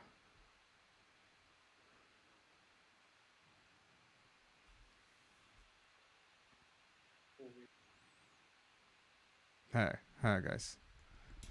Yo, can you hear me? Yeah, I can hear you. And I hope you've all enjoyed this stream, by the way. I hope everyone in the chat thought it went well. Yeah, exactly. It's if he'd said I'm racist now, lol. That's how it felt to me. I don't know. Maybe I'm wrong for that. But anyway, how are you doing anyway, Marty? Damn, dude, that last 5 minutes, man, that was some spicy stuff. I don't understand why Rem called you out and then you called him out. Well, I called him out first because it's at the end of the day, I feel like he wasn't given a public explanation as to why he would openly say I'm not vegan anymore, lol. Even if he said he couldn't consume anything but animal products, which he didn't really give a very good explanation for anyway. It just kind of felt vacuous, and so I pulled him up on. I pulled him up in private, and then I pulled him up in public, and at each time, I just said like, look, if you're struggling, then just let us know. But then, are you actually vegan? And like, he said that he was, but that he was struggling. But then I was just like, well, why did you say that you weren't vegan and then say lol at the end of it? You know what I mean? Like, that's just like when you do say something like I'm not vegan anymore, lol, it makes it makes the concept of veganism like a term for like almost like humor, like comedy. And I thought that was just, it's like if someone was to say I'm not like anti-racist anymore, lol, or like I'm not against like child labor anymore, lol, like on Twitter, I'm gonna call them out for that. So I'm gonna do it as a vegan activist as well. Like I'm just gonna he says he's vegan, then he does something like that's not vegan, and then like actively condemns veganism, like or jokes about not being vegan anymore. Like, I just don't think that's appropriate behavior for a vegan to behave in. And so, yeah, I actively, socially, like, engaged in that. Yeah, like, sewers. Like, I think that it's hypocritical. Ooh, Yeah, somewhat spicy, but like, I had to do it. Sorry, Rem, but like, it's like, it's just he's taking a walk, man. Well, probably. I think you know, like I know that he doesn't want to discuss his like personal stuff, but like I don't like the idea that it's like I'm not being ableist at all, especially since like the reason that he publicly and the idea that I'm publicly discussing something that he did not publicly like say. I never brought out anything from a personal conversation. Everything was made public, so I don't see why he's even like going down that route. And I just actively like no. Like, I'm sorry. I don't think I did anything wrong in that scenario. And I think he became very frustrated and emotional about it. And I understand why. It's some emotive stuff. But at the end of the day, that's not my fault. Yeah, I definitely agree with you ethically that you probably shouldn't just joke around about not being vegan, especially if you have friends that are vegan and sort of rely on you. I have like this sort of, I guess, ethical stance, at least myself. If I'm like with vegan friends, I just eat vegan food. And it's not even just they that. ask me certain types of concerns. No, I mean, I know it's not just that. I was going to also add on if they have like certain types of concerns that I generally don't, make light of those. Like, exactly. But it's more of like, it's like considering that he'd already said that he was vegan, that he thinks that we should consider animals, then he's not just like, it's not just about me and me being vegan. Like, I think I'm not like that much of a snowflake that I'm like, someone takes piss out of veganism, I'm like, oh, I'm personally hurt. It's more of like, when he does that, he's actively undermining the movement, and he knows that he has influence, and that's what I cared about, like how his influence could impact the animals. So I'm not being like I'm not being anything other than I'm not being like self-righteous. I'm not trying to say like I'm better than Rem, because I'm not saying that that's the case at all. I'm just trying to say like, Rem, why are you actively going against your own moral standard and publicly laughing about it? Like, it just seems like it needed to be resolved, and he never resolved it. And at every case, it's like, he could have even deleted that tweet. If he had deleted the even I'm not vegan anymore, lol, I wouldn't even be mad. Like, because at least then he hasn't showed public condemnation for the movement. If he's decided not to be vegan anymore, I can't do anything about that. I think it's wrong, but like, at least then he's not like actively promoting a lifestyle which may harm animals. So yeah, I don't know. That's about all I can really see on it. Yeah. I just don't know if it was the best thing to probably do it in a public space, especially within Destiny's server, because then it's gonna kind of like decrease the chances of us getting into more conversations with Destiny about ethics. Perhaps. I did tell him at the start though, like, this would be my last chance to try, and then I'll fuck off. So I guess it's my last chance anyway. So I can live with that.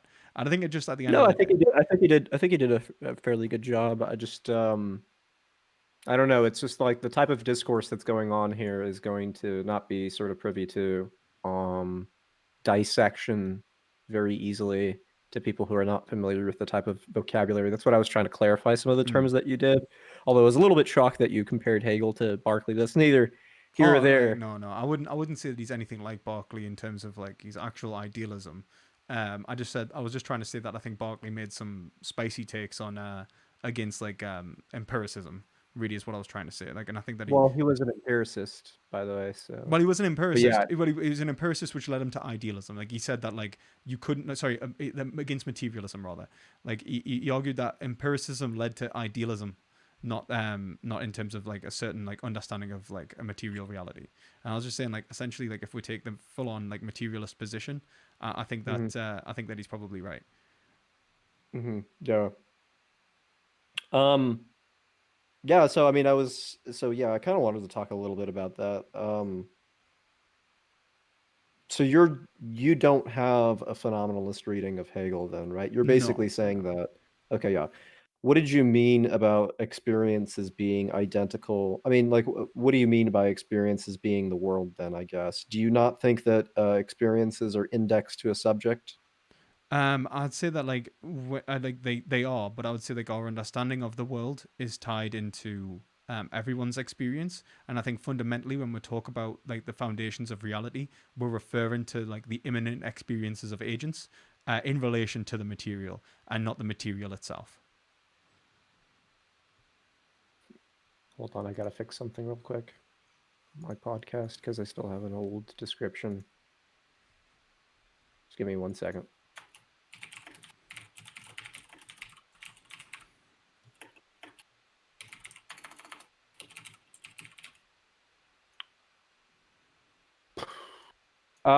Yeah, I was also kind of curious as what types of answers you have to some of the objections that they gave me yesterday. I think I have a few responses to them, but I was just kind of also curious what you would have to say, especially with the color thing. I understand that, like, in order to understand certain types of hues of colors, there might be a certain type of dynamic process, where, you know, having a conversation with other people lets you see certain types of hues of colors in a more selective type of way, or like being able to discriminate even certain types of objects that you ordinarily wouldn't if you're affiliated with a certain type of concept, right? But I'm not necessarily sure how that's going to get against the objection of qualia that they basically brought up earlier, that there seems to be necessarily something private and indexed towards the subject that is not explicable in terms of in terms of propositional language, right? Because there does seem to be certain types of creatures that don't seem to be understanding certain types of colors or even just the world in general Yeah, through like propositional statements. yeah, I think I'd that say they are conceptually, but I don't know about propositionally, since I think there's a little bit of a difference. yeah, I think like what we can say is that like language is in relation to experience, and I think that language can modify and maybe even add like aspects of experience to like, or allow us to delve into deeper into experience, into like the fundamental nature of reality. But then there is a fundamental like need to experience certain things to gain any understanding of them, and I think that's fine. Like I think like saying like you're not going to understand like different colors unless you experience color and sight. I think that's fair enough, and I would agree with that. I don't think you can teach a blind person to see by talking at them. I don't know if you know this, but Danette actually had a sort of interesting intuition pump with respect to Mary's room. He basically said that instead of, let's say, exposing Mary to the color red, you expose her to the color yellow, and then you pretend that it is red. The question is, does Mary, who knows everything about red, would she be able to recognize if that is indeed yellow? And the general answer intuitively seems to be to think that no, she does recognize it to be yellow, and she says something like, no, that's bullshit. That's not the color red. I know everything about the color red, and I can actually tell that that's the color yellow, meaning that propositional statements would have actually been sufficient enough to discriminate whether she, whether she added something new. Nothing new would have actually been added there, and I was wondering what you think about that. I don't even know how to respond to that. I don't know. Like I guess I don't think I don't know how to really respond if I'm honest, man. I thought it was an interesting objection by Danette. Yeah. I don't generally like Danette, but I was gonna bring it up in the conversation, but I didn't want to interrupt you. But I thought that would have just been a pretty good argument for that. There was also another argument that I think McDowell had against qualia. He basically said that admitting qualia into our epistemology makes something about language sort of incommunicable, or our ideas sort of incommunicable, and therefore not enter into the logical space of reasons. And if that can't be given into the logical space of reasons, is sort of a given that we just assume. So I'm also sort of privy to to that sort of argument itself. I would even say like, look, it's like the reasons themselves offer like not the experiences, but the ways in which we categorize and understand those experiences, and that's what language is doing. And then such allows us to create new experiences built off those. So like we can gain like existential, like, you know, dread and shit like that from. But we need first a personal experience of the world. Yeah, yeah. I'm probably gonna shoot off in the next like 5 minutes, just because we've been going for like 3 hours, and and I think maybe I don't know, maybe I was too. I don't want to say I was too hard on Rem, because I don't think I was, and but at the same time, I don't know. At first I brought it up almost as a joke, but then like every time like I just feel like it's a bad situation. I don't want to end on bad terms with them, like, really, but like I don't know. I'm annoyed, and I think I don't want to like let that come out. Do you know what I mean? Too much. No, I understand. It's sort of unfortunate that that occurred. I don't understand. Yeah, I don't Maybe it think was it a needed poor to go call ahead. to like bring it up. I don't know, but I think at the same time I felt like obligated to bring it up. So like like as if like I don't know.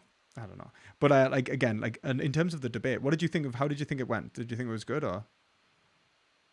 Yeah, I thought the socialist bit was actually a little bit stronger than the second bit in terms of veganism and ethics. I mean, Yeah. that's sort of to be expected because, you know, there's going to be a little bit of um, a linguistic barrier with the latter words. There's not going to be much as a linguistic barrier with the prior. Yeah. Um, You don't have to go so like meta in socialism, I don't think. I don't have the expertise like you probably do with market socialism or Marxism in general, but I am a little bit, and this is just intuitions, so I'm not going to be able to argue in favor or against them, but I do have a little bit of a intuition that strikes me. The idea of market socialism strikes me as sort of odd in general. I'm not sure if that's something that Marx himself would have advocated for. I know a lot of good Marxists don't seem to be going in the direction of market I don't think he socialism. probably would have. Nah, I think like from like I don't think Marx would have necessarily himself done that, because I think that I don't know. It's hard to express whether he would have agreed with market socialism, but I think he agreed with the existence of a market, at least, I think, to some degree. So I I'm think he wanted like necessarily the sure. I mean, dictate of what do the you view the what do you view the tendential because there's a sort of decline within the rate of profit, right? And it just seems as though a market socialist society would have some form of capital and a rate of profit associated with it.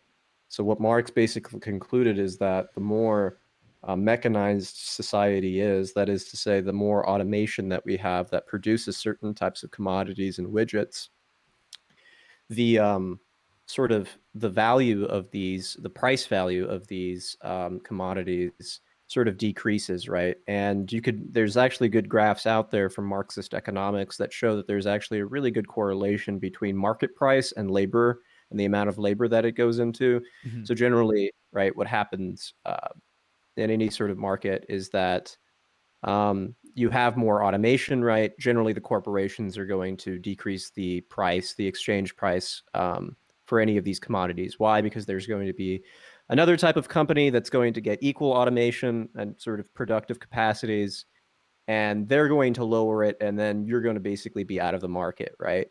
So you have to basically compete against them and also lower the price of these sorts of things. And eventually you're going to have, according to these Marxist predictions, the rate of profit going down incrementally. And what they graphed on, at least from as far as I could tell from Andrew Kilman and a few other people, is that they have been like going But and like, falling if that's the case, what's until wrong you with have that? until you have a sort of global failure of But the market what would be the altogether. issue? Yeah, but like it wouldn't be a failure of the market itself. It'd be a failure of like aspects of the market, wouldn't it? It wouldn't be like all products, because it's like, and what we would say is that like it's like supply and demand. Like as scarcity is reduced, then the value of the product like declines, and then obviously it's subject to like going up and down in terms of the invisible hand, almost. But like I don't think that's necessarily a problem. I don't know. I think that like certain markets should be allowed to die, reestablished, that kind of thing, and I don't see an issue with that. It's when we put that when we put like when needs, and like the fundamental like the foundations of the market in the hands of the market, then they'll have a problem. Like in terms of like so things like food, water, shelter, education, healthcare, that should not enter the market. And I think that that would be an argument against that, fundamentally, because it will ultimately be destroyed by the market. Yeah, I'm not sure how that sort of resolves the tendential fall of the rate of profit because, yeah, I mean, it just seems like the more automated a society is, the less profit that there is going to be. I don't know what like full-term complications that has since But I it's haven't read the enough about the automation of literature. the society as well. Like implies like obviously less workforce, which usually means that there's a lower flow of like GDP, because like now the workers aren't being paid, and so like there is a lack of there isn't the money in the hands of the consumer even to buy the product, and so like as automation Right. increases, then That's the sort of end game, I think, maybe now that you're kind of sort of spelling it out for me. If there's more automation, there's less labor going into it, meaning also less workers, meaning workers are going to have less capital, and you're going to have more capital basically within the hands of the people who own the modes of production. But the people who are then selling goods can't sell goods, right?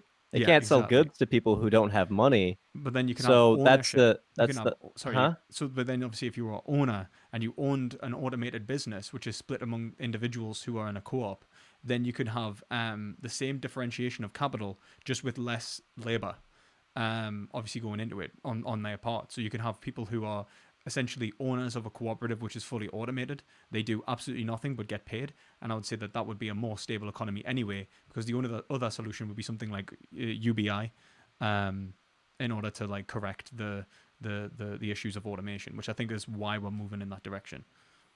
I don't understand. So, if Marx's predictions, because there was a reductio, basically, if there is no labor, there is no value to any sort of commodity because those are interrelated in Marxist theory. So, I mean, it seems as though if everyone owns companies and no one's working, I'm just not sure if there would be any sort of value at that point in terms of commodities basically having any sort of value, since there's no labor being put into it, since that's the basic foundation of what See, I exactly. don't think that value. You see, I would probably make value less tied to labor. And one, I think that you could argue that the machine was doing an abstract form of labor on behalf of the individual. So I think you could argue that because the machine is like owned by those individuals, the amount of whatever it produces is actually the product of those individuals. But then I would say, and like obviously the abstract labor would be tied to the products that are being produced. They're just being produced at a rate which is exponentially faster than any human is capable. But they are augmented aspects of humanity. Yeah, there was an argument against that, particularly by Ernest Mendel, to why that can't possibly be plausible under the Marxist theory of Very value. possible. I mean, I And don't take the Marxist theory of value, like, because I think it all yeah, bottoms I out understand. at I labor understand anyway. that that's what you're saying. Yeah. Yeah, but the reductio would still hold, right? You I think? mean, like they basically said that value would be impossible, and because I'd have to give it it's a proper impossible. read. I'd have to probably give it a proper read and like a go over, because I can't say like I could definitely argue against that necessarily. I'd have to like actually understand it Sure. fully first before I could get into it. All right, man. But I was gonna say I'm gonna answer a couple of like donations and stuff now. But thanks for joining as well. I think you made things a lot easier, and I appreciate it. I really do. I do wonder though, man, if I wasn't there, maybe Rem wouldn't have joined, and that whole thing would have had to happen. That's not So I your do feel fault. That's not partially your fault. I'm the one responsible. that started it. I'm the one that started it. And like, I don't know. I just think that I think at the end of the day, I think it needed to happen. I think at the end of the and now we can't like at the end of the day, he's gonna think twice next time he goes out on YouTube and goes, "I'm not vegan anymore, lol," or like actively like takes the piss out of an equality movement which he himself says is like justified. So I don't know. I just think that there's like for someone who's like super woke and argues for like so many like essentially justice movements, and I get that. And I don't even condemn him for that, because I think that he's probably doing the right thing in many ways. It's the fact that he'll go and like do that and then joke about one because it's not so popular, or because he's because of, and then to justify it that it's has something to do with his disability, I think is separate from the point that like even if you couldn't consume animal products in that anything but animal products in that scenario, that doesn't mean you go on Twitter and laugh about veganism, which is what I was pulling them up for. Do you know what I mean? Yeah, no, So I understand, man. Yeah, I understand. I mean, I sympathize with obviously your struggle. I mean, it's just like the situation is. I don't want to cast too much light on this because the situation is like, regardless of the ethics of the situation, it's just like I consider him a friend and I consider you a friend, and I'm sure you consider Rem yeah, probably your I friend think as well. I do. So I do. I it's think just Ram's like, a good it's guy. unfortunate. It's just sad to see him do that sort of thing. And then, like, I think he took things a little bit too personally, if I'm honest. It's like at the end of the day, I'm calling you out because if I don't, like, I have the blood of animals. Well, on I my mean, hands, so. what I just don't understand, maybe it's because you did provoke him earlier. It's just like why he just came in there and said like your argument is bad, and then it's like why he's suspicious of your arguments, and it's just like, man, you're just kind of poisoning the well right here. Yeah, I think It's just like why are you doing this? Especially if like we're trying to convince Destiny into moral veganism. realism. Yeah, It's moral just realism like- and veganism ultimately, which he's supposed to be advocating for as well. So even if my arguments are bad, provide another one which would lead him towards veganism anyway, because that's supposed to be your goal. Yeah, I don't it becomes a bloodbath. Yeah, it becomes a sort of bloodbath. But yeah, I mean, I was trying to clarify things and not. Yeah, I think that's the thing. I think that he began the antagonism, if I'm honest. I do think. And yeah, whatever. Like, it's just the way that's just the way it is. Well, thanks for having me on Yeah, man, real quick perspective. No, it's cool, man. Yeah, I'm sure you want to talk about those donations, but yeah, thanks for having me on, and try to not worry about it as much, and you have a good night. All right. Not. Yeah, you have a good night as well, mate. Take it easy. All right. Bye-bye. Bye. Right. How is everyone doing? I'm just gonna answer some of the donations, and then I'm gonna go off. So yeah, thank you all for watching this. I hope you've all enjoyed this stream. Massive respect for how you advocate for the animals. Oh, thank you very much. Thank you very much, Flash Terminator. I really appreciate it. Super Chat, how would an idealist respond to the Molyneux problem? I'm not sure if I understand what that is.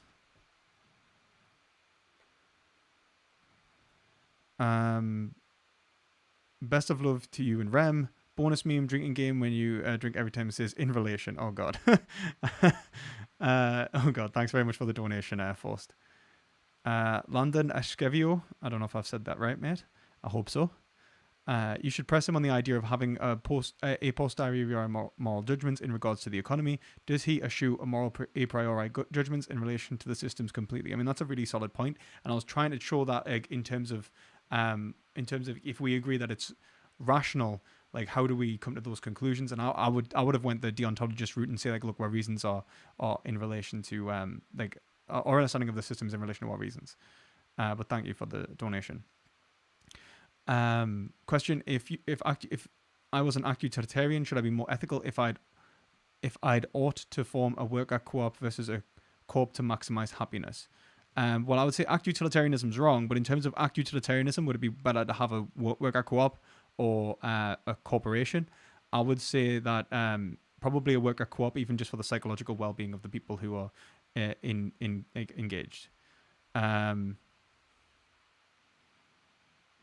I took a shot every time someone said that metaphysics was the destruction of my liver. Ethical. That's good. I like that.